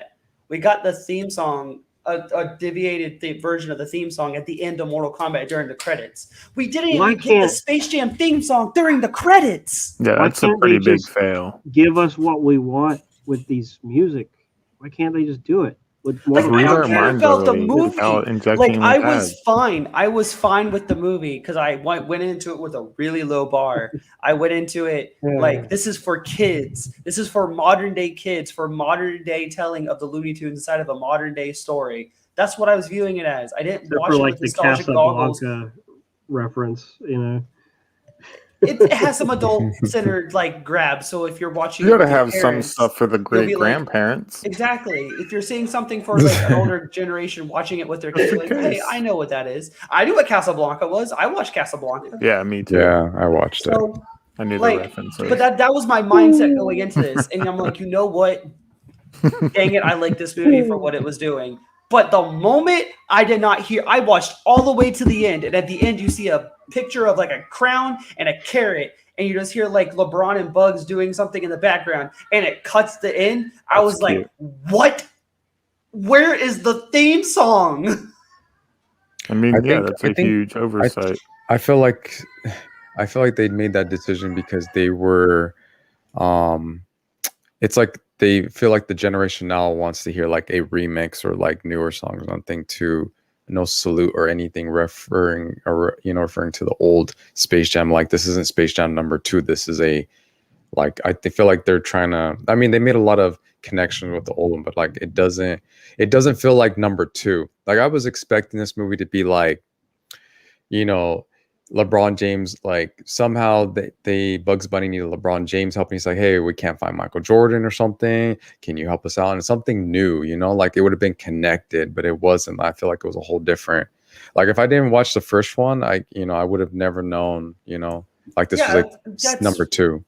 Exactly. So that's what I thought. That's the whole mindset I had. Yeah, exactly. That's the whole mindset I had watching this movie. Like, this is a new movie for new people and new kids. Like, Space Jam came out for younger viewers back in the 90s. But still, and that's why they didn't put that. Hollywood is not stupid. Hollywood is not stupid when it comes to fans. They know people eat up nostalgic values. And what is more nostalgic when you hear the theme song, Space Jam theme song? You don't have to watch the movie to know that theme song. I guess, you're right, Lucas, because like I was making the point of like this was something new, and I think they chose to not do that so that there was no. But if you think about it, when they were in the DC world, there was the old school Batman, like no, Exactly. Batman, and like there wasn't something. So it's like, if they could do that, then they could have done exactly. So if they wanted to keep it alive for some of the old heads, like the people who grew up with the Hanna-Barbera cartoons, they could have even played the trap theme that are littered I would have been inside happy of the with crowd. You know what I'm saying? There were so many like older references and older nostalgic grabs, but you can't use the main thing that makes people think about Space Jam. Terrible. And it wouldn't have hurt the kids watching it. They wouldn't have been like, oh, this movie's terrible now because they're using an old song. Right. Yeah. I mean, here's the other thing. Like, I mean, I'm looking up like the Rotten Tomato score, and I mean, you can see it right now. I think I think there's 3 of us that didn't say it was like as good, and Lucas is all kind of wouldn't say it was amazing, but he really liked it. That really lines up with all the Metacritic scores. Yeah, the except score for Google, which for some reason Google's at 70% because only psychopaths rate on Google. You got a 4.3 out of 10 on IMDb, and the Rotten Tomato score is 29%.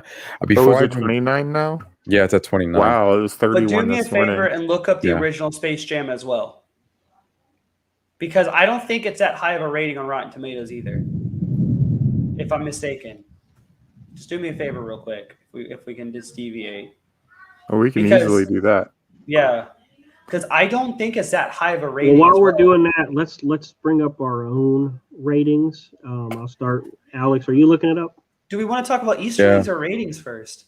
Because let's do the Easter eggs and facts first. Easter eggs.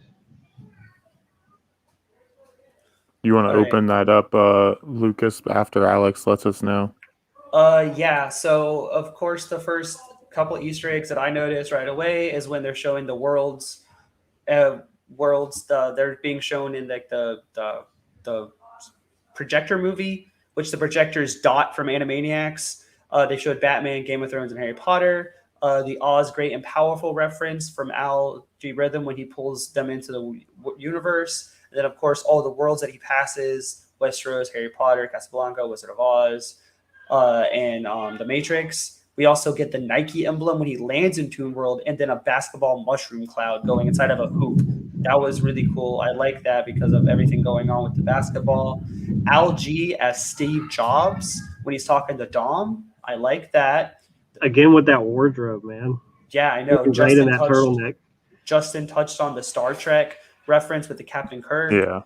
We get Alex said it, the classic Batman theme while in the DC world. And then I mentioned earlier going through Metropolis, Gotham, Atlantis, and Fortress of Solitude. I also said about the Bruce Timm's DCAU, Justice League, which means amazing things to me because it's the Batman animated series, the Superman animated series, stuff I grew up with. So it was really fun as soon as I saw that. The only reason why I knew it was that because the way Aquaman looks, it's the blonde hair with the rugged looking one.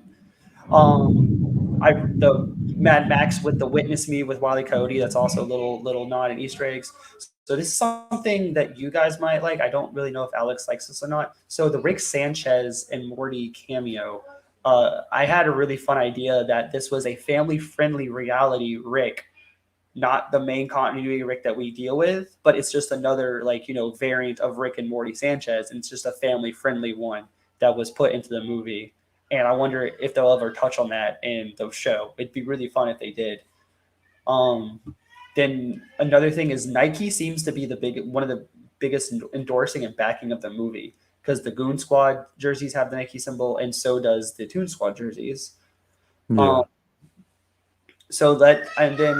Going into the whole entourage of the flood of IPs, you got Scooby-Doo and the Mystery Machine. We have the Iron Giant. You have the Game of Thrones references all over the place when it comes to White Walkers, just people dressed up. You have the dragon. I saw the dragon at one point. We had the Daenerys with the Foghorn Leghorn. King Kong, of course. We have Yogi and Boo Boo. We have the Flintstones and the Bronto Crane as well from Flintstones, which was weird. I thought we were just going to get the Flintstones and the Rubbles. We had Captain Caveman. I don't know if any of y'all saw that. I didn't catch Captain Caveman. I don't know. Captain Caveman. When the Flintstones car is coming over, the Captain Caveman zooms before him. Oh, cool. Him. Yeah. I missed him. So we have the Jetsons all the way through with all of them and Rosie. We have the Animaniacs. We have the Gremlins. We have the Thundercats. We have Jabberjaw as well. We have Lion-O and Chitara as well. Yep. I don't know if you saw that. We have a generic Joker who I thought was Cesar Romero's Joker at first because of the outfit that he had on, but it was long-haired and it was a Bane gun. But there are 4 different versions of Joker, Batman, Catwoman, Robin, and the Penguin. See, I only saw a couple of them. Along with the Jesters. Exactly. I only saw a couple of them. So I got 4 different versions for each character. Yeah, I got Flying We also got Mr. Freeze, Arnold version. Schwarzenegger. Mm-hmm. We had and that was the worst costumes. It was yeah. And he was always there because he was right behind Al, and I was just like, oh my god, he's always there. We have the mask. So bad. That was a really cool one. I liked. I'm pretty mask. sure I saw Monty Python characters. We did get some Monty Python characters. We got Pennywise. Danny DeVito's Penguin, Eartha Kitt's Catwoman, and Michelle Pfeiffer Catwoman. Those were the ones I saw. We got Nuns from the Devil. Batman. Yep. And then we all had the Gremlins. Yeah, the George Gremlins. Robin. We have Burgess Meredith's Penguin right next to Danny DeVito's Penguin. Right next to each other, shoulder to shoulder. Yeah. I love how Lucas knows Batman so well. He's like Burgess Meredith. I'm like, I know who he's talking about, but I did not know that was his name. Like, all I knew is that we had 4 versions of each character, spanning all the way back to. We have the other Joker I saw Batman. was Jack Nicholson's Batman. We got Jack Nicholson's characters Joker. from Clockwork Orange. We got the Droogs. We had the Nerdlux. We had a Basket to the Future, which is a reference to Back to the Future. We saw Men in Black agents. Yeah. We saw Agent Smith himself. We saw some Amazons, the Wicked Witch, Voldemort, and Trinity from The Matrix. And we also saw Persian Warriors from 300. Oh, I didn't see them. Oh, wait. Yeah, I did. I just didn't. Yeah, now that I'm thinking back, I did see them. Yep. We also had a Yellow Among Us Pillboy. We did. What? Yep, there was a Yellow Among Us Pillboy. Y'all hear that? Are you? Yeah, you're thunderous. That was some thunder. Are you through with your cameos and Easter eggs? Yeah, that's all right. Pretty much. I'm gonna jump into the ones that I caught. The game that young LeBron was playing was Crazy Castle. It's a Bugs Bunny Nintendo game. Oh yeah. Mm-hmm. We also got a meme in the movie where Bugs Bunny turns into Fat Bugs, Big otherwise Chungus. known as Big Chungus. Yep. Yeah, we of course had all the shameless Nike plugs. We had Don Cheadle dressed as multiple coaches from the NBA, such as Belichick with the iconic hoodie. Oh wow! We also yeah, had you're him right. throwing a chair across the court, like a well-known hothead in the NBA. We did get Magilla Gorilla as well. I forgot that one. Mixed with those Hanna-Barberas. I have it in my notes. I'm sitting here reading all my notes, and I went right past it. It's a really God. easy one to glance past, even in my notes. We did get pretty much all of the Death Eaters around Voldemort and a couple other characters from the Potterverse. Lots of Mad Max people. We got Baby Jane, who's from a older black and white movie. The Oz Monkeys and the agents from Matrix all stand together. We got Scooby and the gang. Who was the blue dress, blonde hair girl? They kept blue focusing dress, on. Yeah, blonde blue dress, hair. Probably blonde from hair. Wizard of Oz. Pull up a It made picture. It Maybe made we'll me, be able to figure it out. It made me keep thinking of That might be Alice McGee's Alice, but that might be Baby Jane, or it might be Alice. If her hair's in a braid or pigtails, yeah, I think so. and it's probably Alice. But If Alice it's from not- like America McGee's Alice? I don't know. I might have missed that one. We got Hodor and Braun sitting on the Hodor? court. Yep, they were sitting on the court.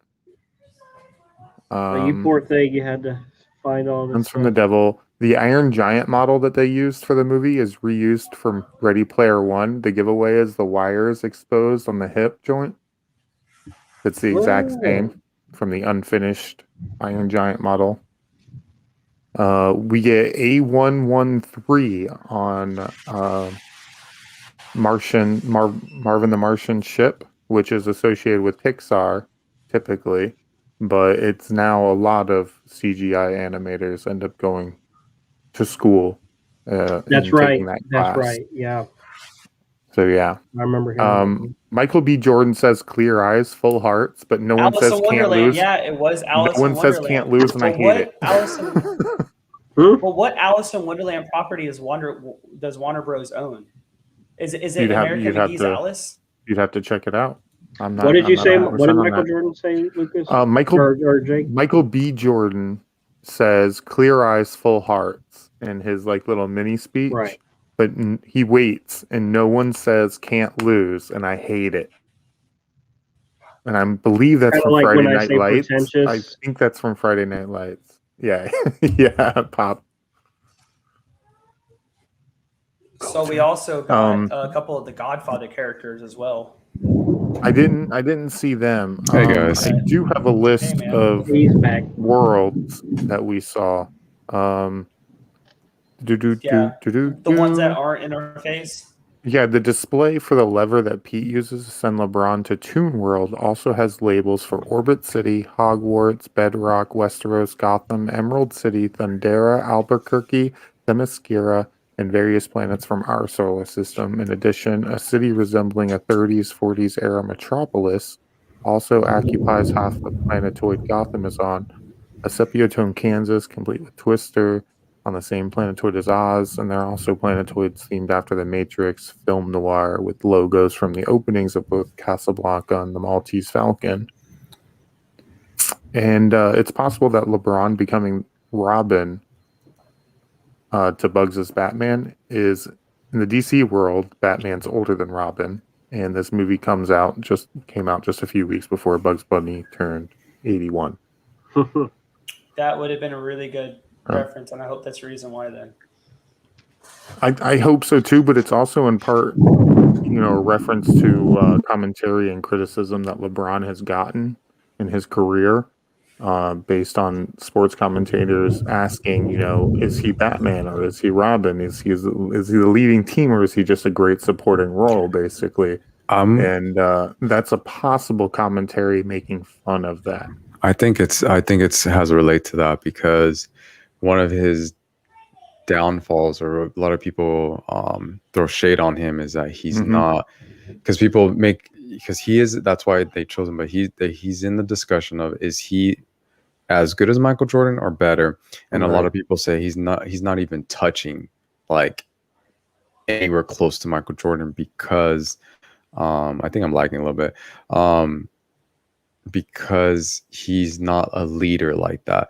Like a lot of the championships that he's been in, a lot of championships, but he's lost a lot of them because he was never like a leader kind of athlete, where like Michael Jordan had a lot of people involved, and so I feel like they were making a little, I think that was more referred to making a joke of like, Yeah, it what was like he's an been. inside joke, Yeah, basically, yeah. about LeBron's career. That's because when I saw that scene, that's how I exactly took it. Like That's what I thought right away too. But of course, I had to mention the fact that Bugs Bunny is 70 years, 60 years older than LeBron is, so it would make sense for him to be Batman as well. I like that one. Do we better, have any other personally. Easter eggs? Any other factoid? Any other? I can't say I factoids. think I caught everything. I think I caught everything. I literally stopped and rewound so many times to find it all Okay. myself. I didn't look most of these up, so I was really proud of myself. Alex, did you end up finding the critic scores for the original? I did, and then my power went out. Okay. And It's okay. I'm not going to push for him. Before we lose power, because we're all getting into storm zones right now. Yeah. I do want to mention the fact that this grossed internationally at box office $54.6 million. Internationally?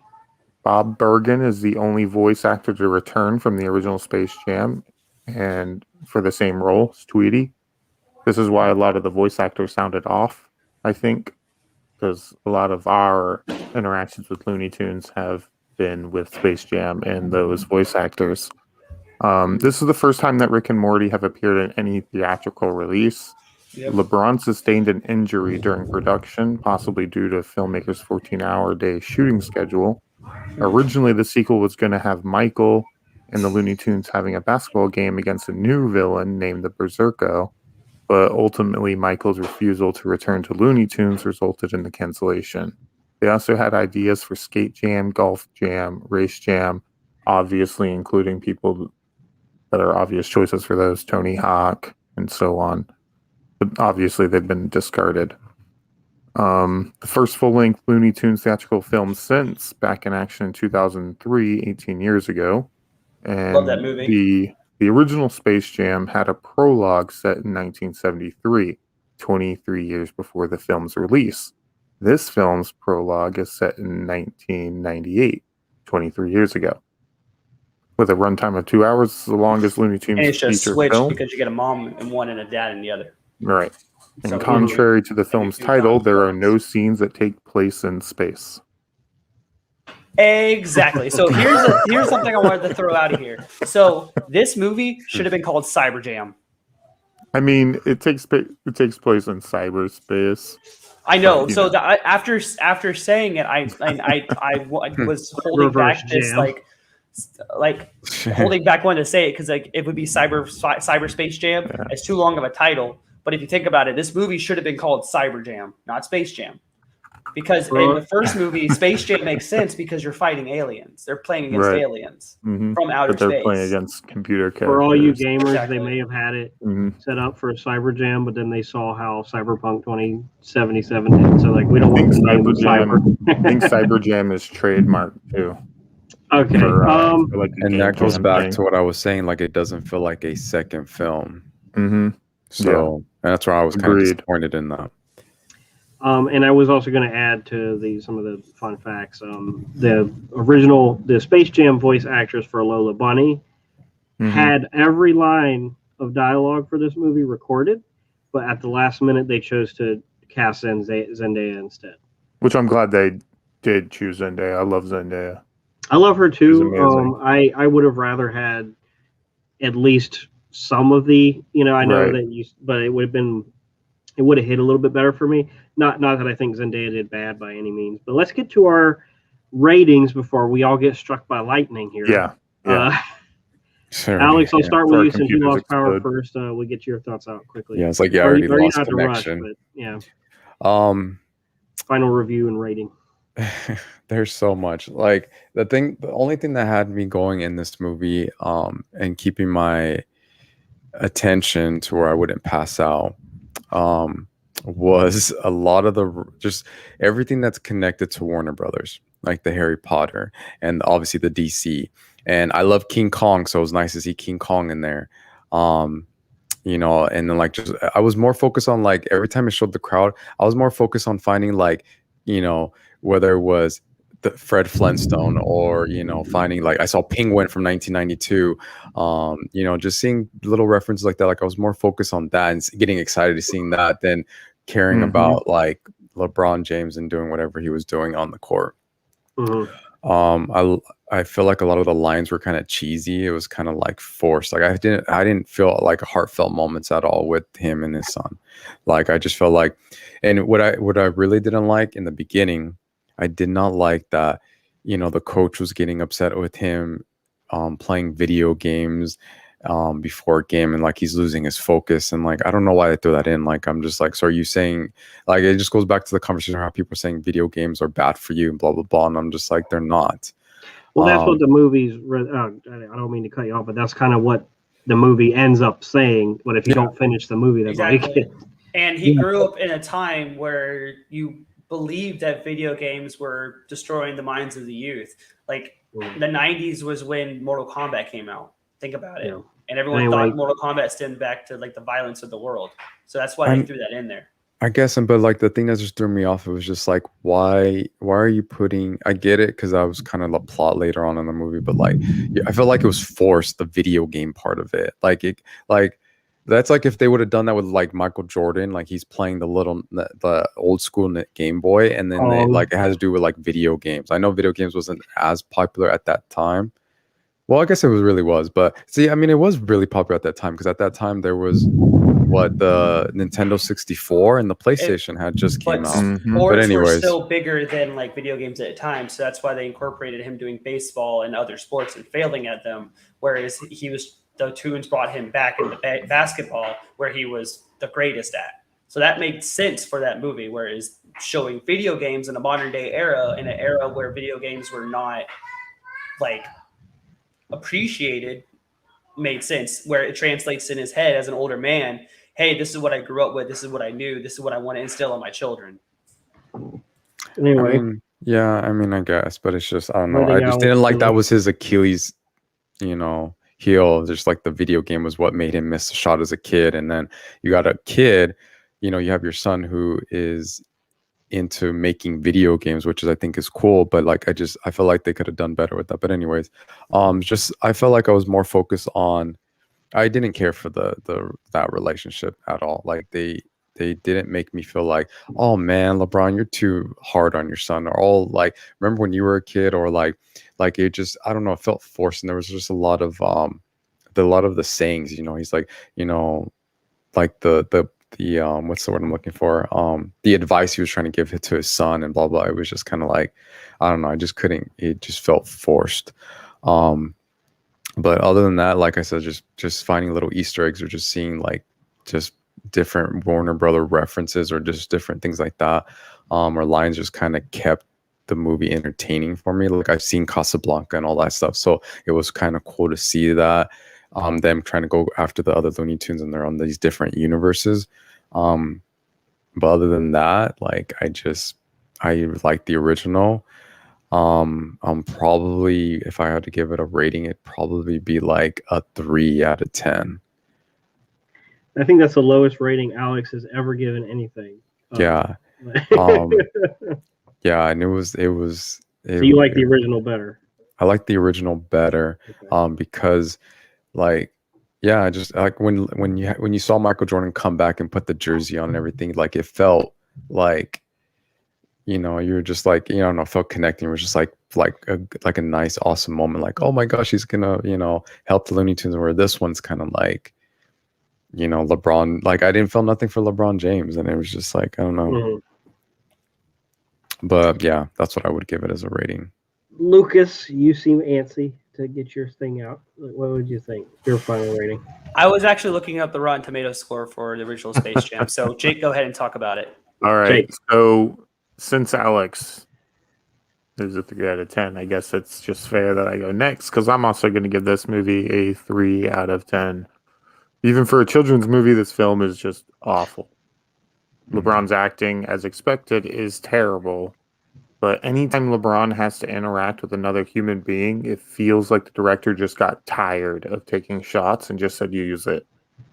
LeBron isn't the only one at fault here.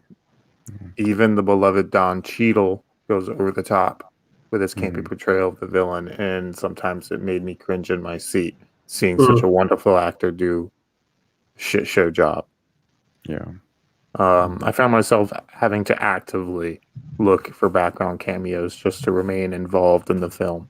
And for me, the only saving grace was Cedric Joe, who plays Dom James, and all of the background DC and WB characters. The cameos were, of course, wonderful to see, but I could have watched Ready Player One again and seen all of them. Yeah. The voice acting was just and they're better god awful. And for these Absolutely. reasons, 7 points had to be deducted. Yeah, and to add to what you said about Ready Player One, when they have the cameos in Ready Player One, they are done in a sense of celebration where the main characters acknowledge most of them. Whereas this one, they're just set dressing. That's all that they are. Sometimes the characters utilize them, but for the most part, set dressing. Right. So, Lucas. So for those reasons. Space Jam, the original, is a 44% on Rotten Tomatoes with a 63% audience score. Now, Space Jam: A New Legacy has a 29%. Granted, it is not as good as some of us want to make it out to be, but it has an 80% audience score. You got the initial hype wave, probably, but I mean, people are entitled to be wrong sometimes.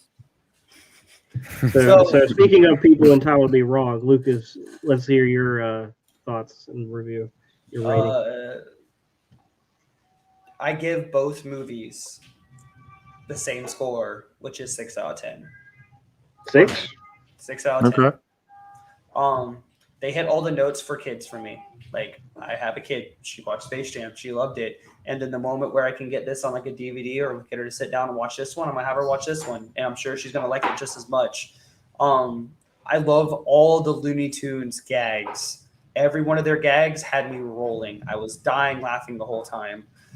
Then also, like, I know y'all reference Ready Player One as like the thing to get cameos from. But like, I had so much fun picking through every little ounce of anything going on. And it was really fun. And then I also liked the designs of the Goon Squad, not as much as the Monstars. I still like the 2D hand-drawn designs of everything. But I appreciated them doing that because it's what's new in animation. I love Don Cheadle. He was flawless to me. I love the cringiness. I love how cringy he was. But he was also, there's moments of like intimidation and scary terrifyingness. Like it's pretty impressive to me, but I understand where as people who want to view it as a movie, as a critiquing aspect, can discritique it.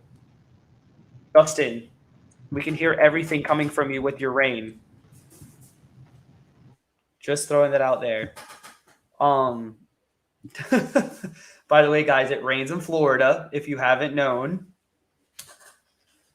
But when it boils down to it, I know it's not a good movie. But I could rewatch this movie and have an amazing time. Like, I understand it's bad. And I agree that there's bad things about it. The one that brings it down the most is the fact that you don't use the stupid theme song. Like, the theme song is beyond the thing that makes everything perfect about the movie for me. Is what gets you hyped, is what gets you pumped, is what makes you want to watch the movie. They didn't start it with it, and they didn't end it with it, and that is a flaw on their part. If it was the theme song was there, it would have been maybe a little higher than the first one for me. For me, it definitely would have immediately gotten an extra point. Yeah. But yeah, 6 out of 10, and that's 6 out of 10 on both of them for me. In the original Space Jam, there was a moment where Wayne Knight walked out at the end of Space Jam into a baseball field and said, "Ladies and gentlemen, Michael Jordan." and a spaceship flew in as Fly Like an Eagle played, and Michael Jordan came out to play the sport he was never meant to play, baseball. But it was still so hype because Michael Jordan is Michael Jordan. Despite all that, like I said in my TikTok review, this is, if you were to test a movie for whether it succeeds as a movie, absolutely the second one, this New Legacy, succeeds at being a movie because it does what you're supposed to do with a movie. It has character growth, it has setups and payoffs, it has kind of heart to it. And I also think that LeBron is better at line delivery and performance, but we're talking about a bar that's super low, and Michael Jordan doesn't really, he just, is Michael Jordan in the same way that LeBron here kind of feels like he's playing a character. And like it or not, that's what we got. And despite the fact that I think this movie works better, I don't enjoy it nearly as much as the original, and I don't enjoy the original that much. And without the soundtrack, we're losing on the secret sauce that first one had, and we have no Bill Murray like character. So I liked that the writers tried with this. I like that they tried to elevate what Space Jam is, but beyond the orgy of CGI and unnecessary. And I know Lucas likes it, but I'd rather have more focus on the hype of Space Jam. I'm giving this a 5 out of 10, a little bit stronger than Jake and Alex, just because I do enjoy some things that happen with like Wile E. Coyote, and I liked the fact that they actually tried to tell a story with this one, whereas the first one was just fun, but there really is no story. There's no heart in the first one. It's just a movie that happened, and it's fun. But it's so much more fun than this that it's a better movie, despite this movie working better. So 5 out of 10 for me. Do you guys feel like you bring up Justin, you bring up like the story. Do you feel like that has to do with not being or not paying attention or connected to basketball? Because like me, for example, because I was connected to basketball and stuff, and they were stealing their talents, that to me was like a good story to me. Because an NBA player without his talents was kind of like what they were going through. You're just kind of like rooting for Michael Jordan to help them get their talents back and all that stuff. And so I mean, I don't know if it has anything to do with like maybe not being connected with basketball, that you can kind of give it a more. Yeah, that definitely factors in. I don't think the talent's being stolen. It's like that's the B plot in the first one, which is fine, and I think that setup is paid off very well at the end. But at the same time, the stakes are never high because Michael Jordan's family's not in the stands to cheer him on. Like Michael Jordan is so confident that he's going to win that you never feel at any point that he's going to lose. And he even says to the Looney Tunes, "Here's the play. Just give me the ball." And that's how they do the entire basketball game. He's just like, "Get the ball to me and I'll win for you guys." I guess so. There's no coming together as the team. The closest thing we get is they drink water that Bugs Bunny calls secret Michael Jordan juice or whatever. And that's interesting, but it's kind of lazy writing for them to have a turn. And Bill Murray showing up is not good writing, but it's fun. It's great. It's hilarious. It makes no sense. And they even acknowledge that in the movie. They're asking like, "Why are you here?" And he just goes, "I know the producer." So I feel like, but as I'm not a big Looney Tunes fan or a basketball fan, so obviously we're coming into this movie with like, I'm drawn in by the nostalgia. All cynicism. Yeah. The reference to the water, I think, because here's the thing about like Michael Jordan, that's why they kind of put that in. Like, I remember back then when I was learning to play basketball, I wanted Michael Jordan. Like I wanted some Jordans because I felt like if I put them on, I was going to be Michael Jordan. Or anything that was, anything that was Michael Jordan, I was trying to wear or whatever, because I felt like it would make me become Michael Jordan, which a lot of people were like that. It wasn't just like, not like anyone was worshiping him. It's just like he just had that touch that you felt like whatever of him you know, like the shoes or anything, the gear, the merchandise, like you would become Michael Jordan. So I thought that was funny. Like as a basketball fan, like they're drinking water of, you know, Michael Jordan, and that you trick your mind thinking like, hey, I'm gonna be as good as Michael Jordan. And so like I wouldn't call it kind of lazy writing. It was just kind of like back then, like it was just kind of, that's how people thought when it came to Michael Jordan, because he was just this great player and everyone was just, or getting like, you know, a basketball that he touched or something, you know. So I definitely see the point of like the timing and like the carbon dating of the movie essentially. But like when it comes to movie writing, like Legacy has a better script. Like it has a better cohesive story all the way through. Whereas Justin said the B plot for number 1, it's basically the A plot for number 2. Like the stakes of the B plot is the stakes of an A plot for number 2. So there isn't no like big payoff in the first movie. It's just like we know Michael Jordan's going to win. It doesn't matter. There's no we know he's just here to make a buck. States that like he never at any point is he like, I'm worried about losing. Like I'm worried. They tell you in the first one that they have this little cartoon scene where they talk about Michael Jordan's going to be devastatingly chained and he's always going to lose. He's always going to have to do autographs. They never mention it again after that.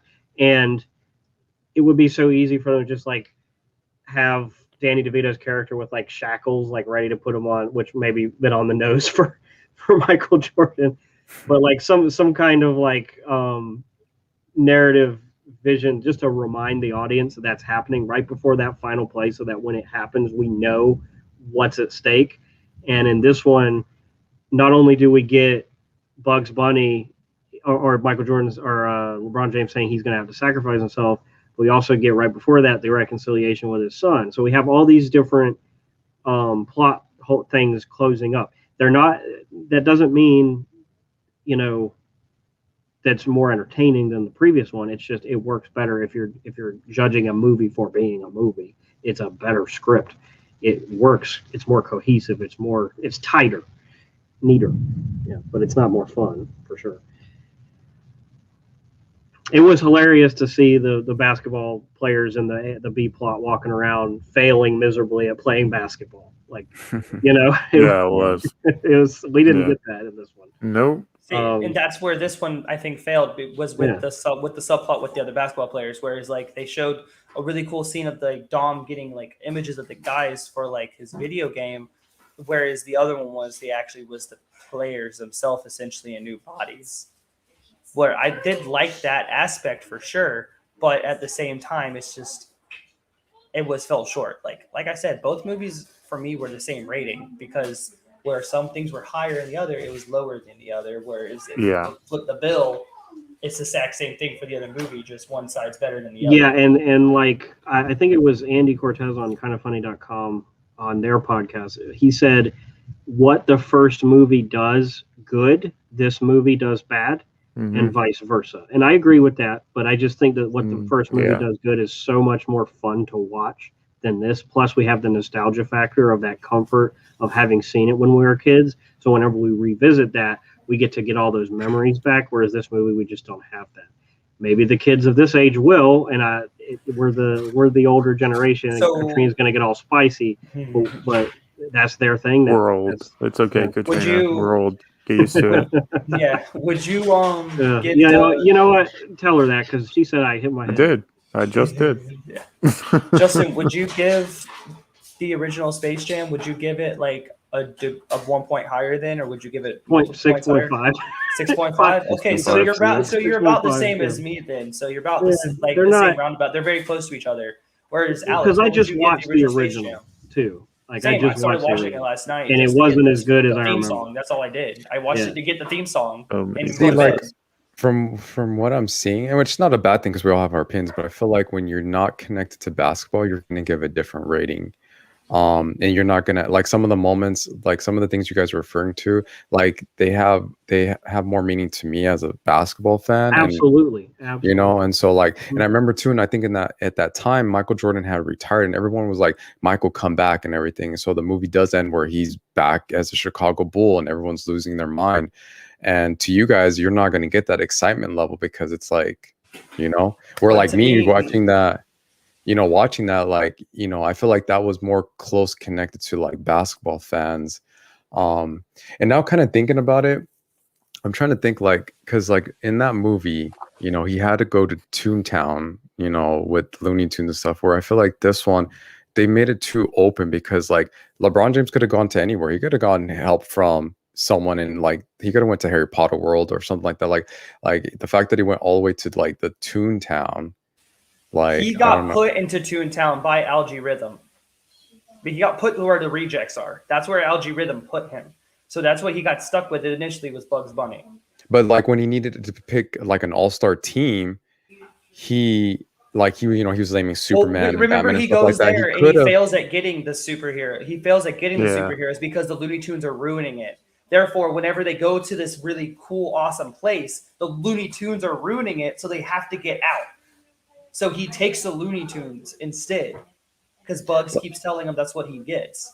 Yeah, like I understand that, but like I don't feel like, I feel like they made it too big, and because like if they would have just focused on him, like I don't know, I don't know how they would have done it differently, but like the fact that he could have like, yeah, he failed to get Superman, some of these because of the characters, but it's like, like thinking about Porky Pig, why was he in that world, and why, it's just, I don't know, it's just, I feel like the Looney Tunes were out of place in this movie to where, I don't know, it just didn't. They just wanted to shoehorn in all the other IPs that they have, so they just twisted things around to make it work. Like a giant commercial. Well, I mean, it was fun to watch Superman and all these other, but I mean, like he really realistically, when he was naming or he was trying to make an all-star team, he didn't say Bugs Bunny, Daffy Duck, Tasmanian Devil. No. He had Superman and all these heroes. Exactly. That's why they showed us the instance of him going to all the way. Him naming Iron Giant, which is such an obscure, like we know who he is, but it's a very obscure. Like when you think Iron Giant, you don't think WB, and LeBron going, "We need to get Iron Giant in here," and King Kong. I'm like, wait, you're just these are WB off the top of your head? Interesting. Alex, you said the Looney Tunes don't fit, right? So think about it though. When Michael Jordan came out, when the movie Michael Jordan came out, you even said he was retired. People asking him to come back, et cetera, et cetera. So Michael Jordan wasn't relevant anymore, right? Essentially, because he was being retired. And the Looney Tunes were still relevant because they were so hot in the 90s. There was Looney Tunes everywhere, right? Right. Now hear me out. LeBron James is relevant right now. So essentially in the movie, Looney Tunes weren't relevant because they all went all these other different places. So wouldn't it be the bill reversed at that point? So the Looney Tunes were bringing Michael Jordan back to be relevant, and LeBron was bringing the Looney Tunes to be relevant in this one? So let me answer that real quick. So when Michael Jordan retired, he retired to a lot of people, and it was true. He retired too early because he had just won a championship and he was still on a hot streak, and he could have won that year that he retired. People were saying he could have. He still had the talent to go that year and win a championship, whatever. So he could have had 7 easily. Because he has, for those who don't know, Michael Jordan has 6 rings. He could have had 7. But even though he retired, he was still relevant. People were still talking about Michael Jordan. People were begging him to come back. Basketball players were saying, Mike, we're calling him up and saying, Mike, you retired too early. You need to come back. So he was still relevant at that time. It's not like he retired and it was just gone. He was still relevant at that time. But then putting that into the movie just hyped up more of, him coming back, because that was a talk at that time. People were like, is Michael Jordan coming back? He retired too early. So to put it into a movie to kind of confirm like he is coming back, because they did tie with his season, it just hyped more of like, of that time frame and Michael Jordan coming back into the NBA and playing. It had a lot of connection to the real world. The real world, the real world stakes.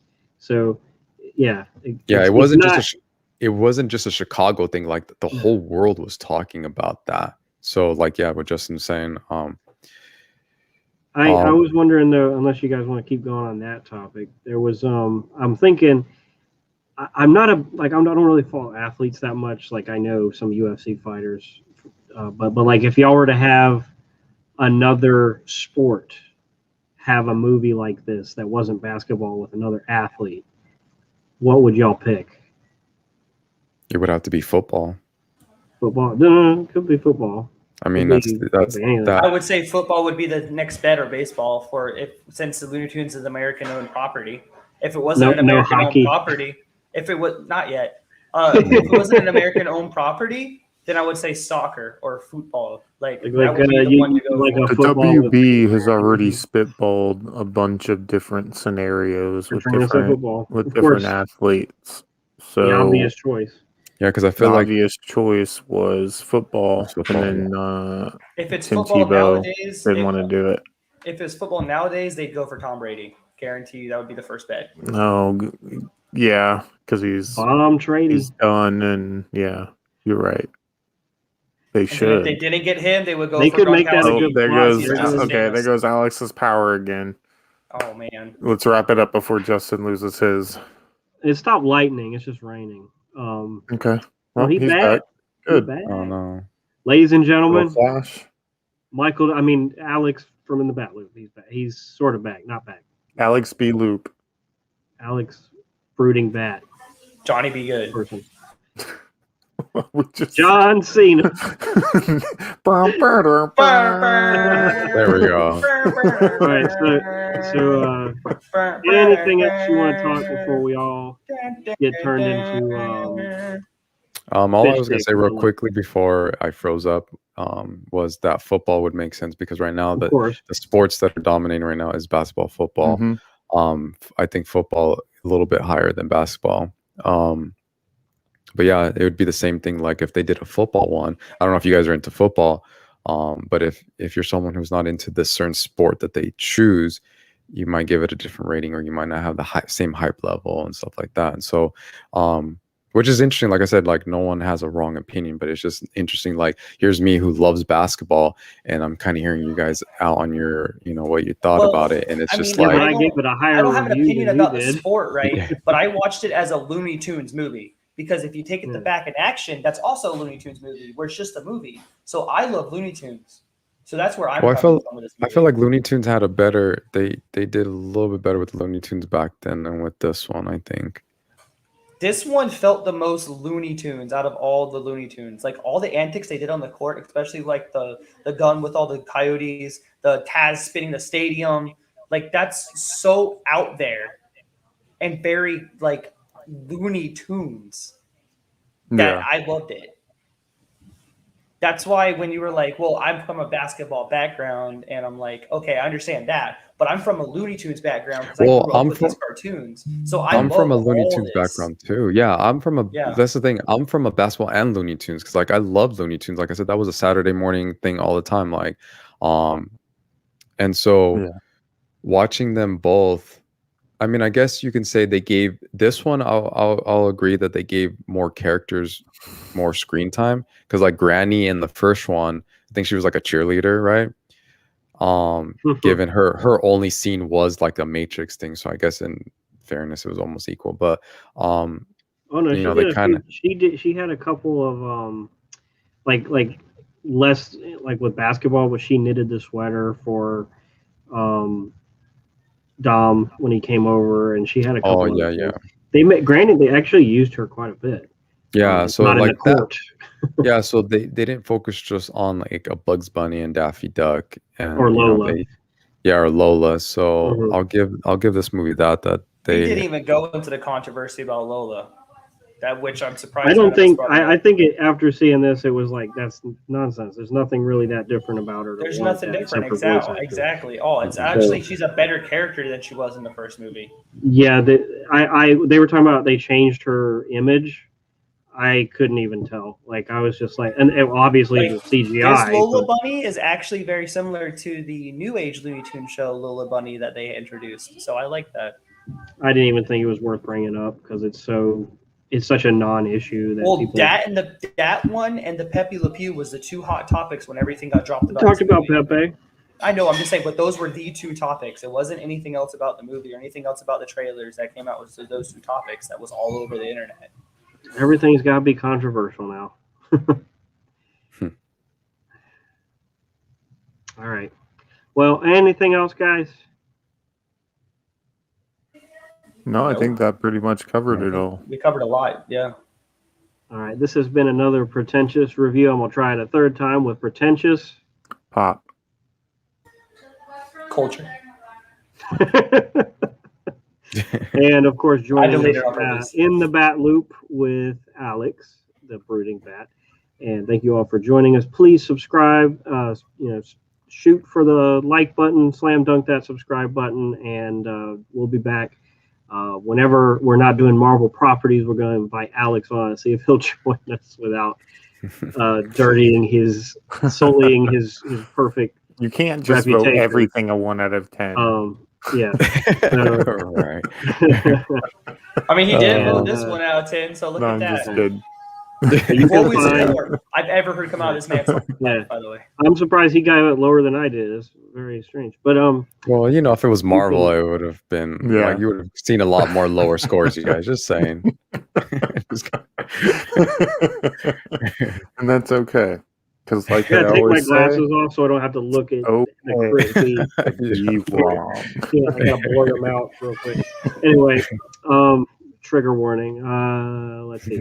So you can find In the Bat Loop on Instagram, TikTok, and YouTube. I think on Instagram is @Batsman. That's 2 Yep. T's and a Z, or 2 Z's and 1 T with bat. 2 Z's, 1 T.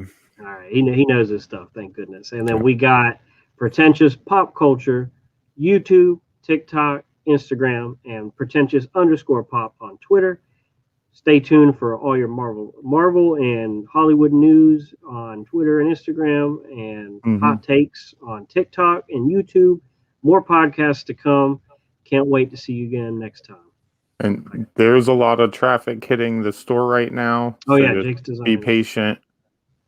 It'll catch up to you. I Right. promise. Go to jakesdesignsrw.com. Use the promo code POPCULT for 10% off. Thank you, guys. All right, Thank you. guys. Until next time. Bye. Popping off. Yeah.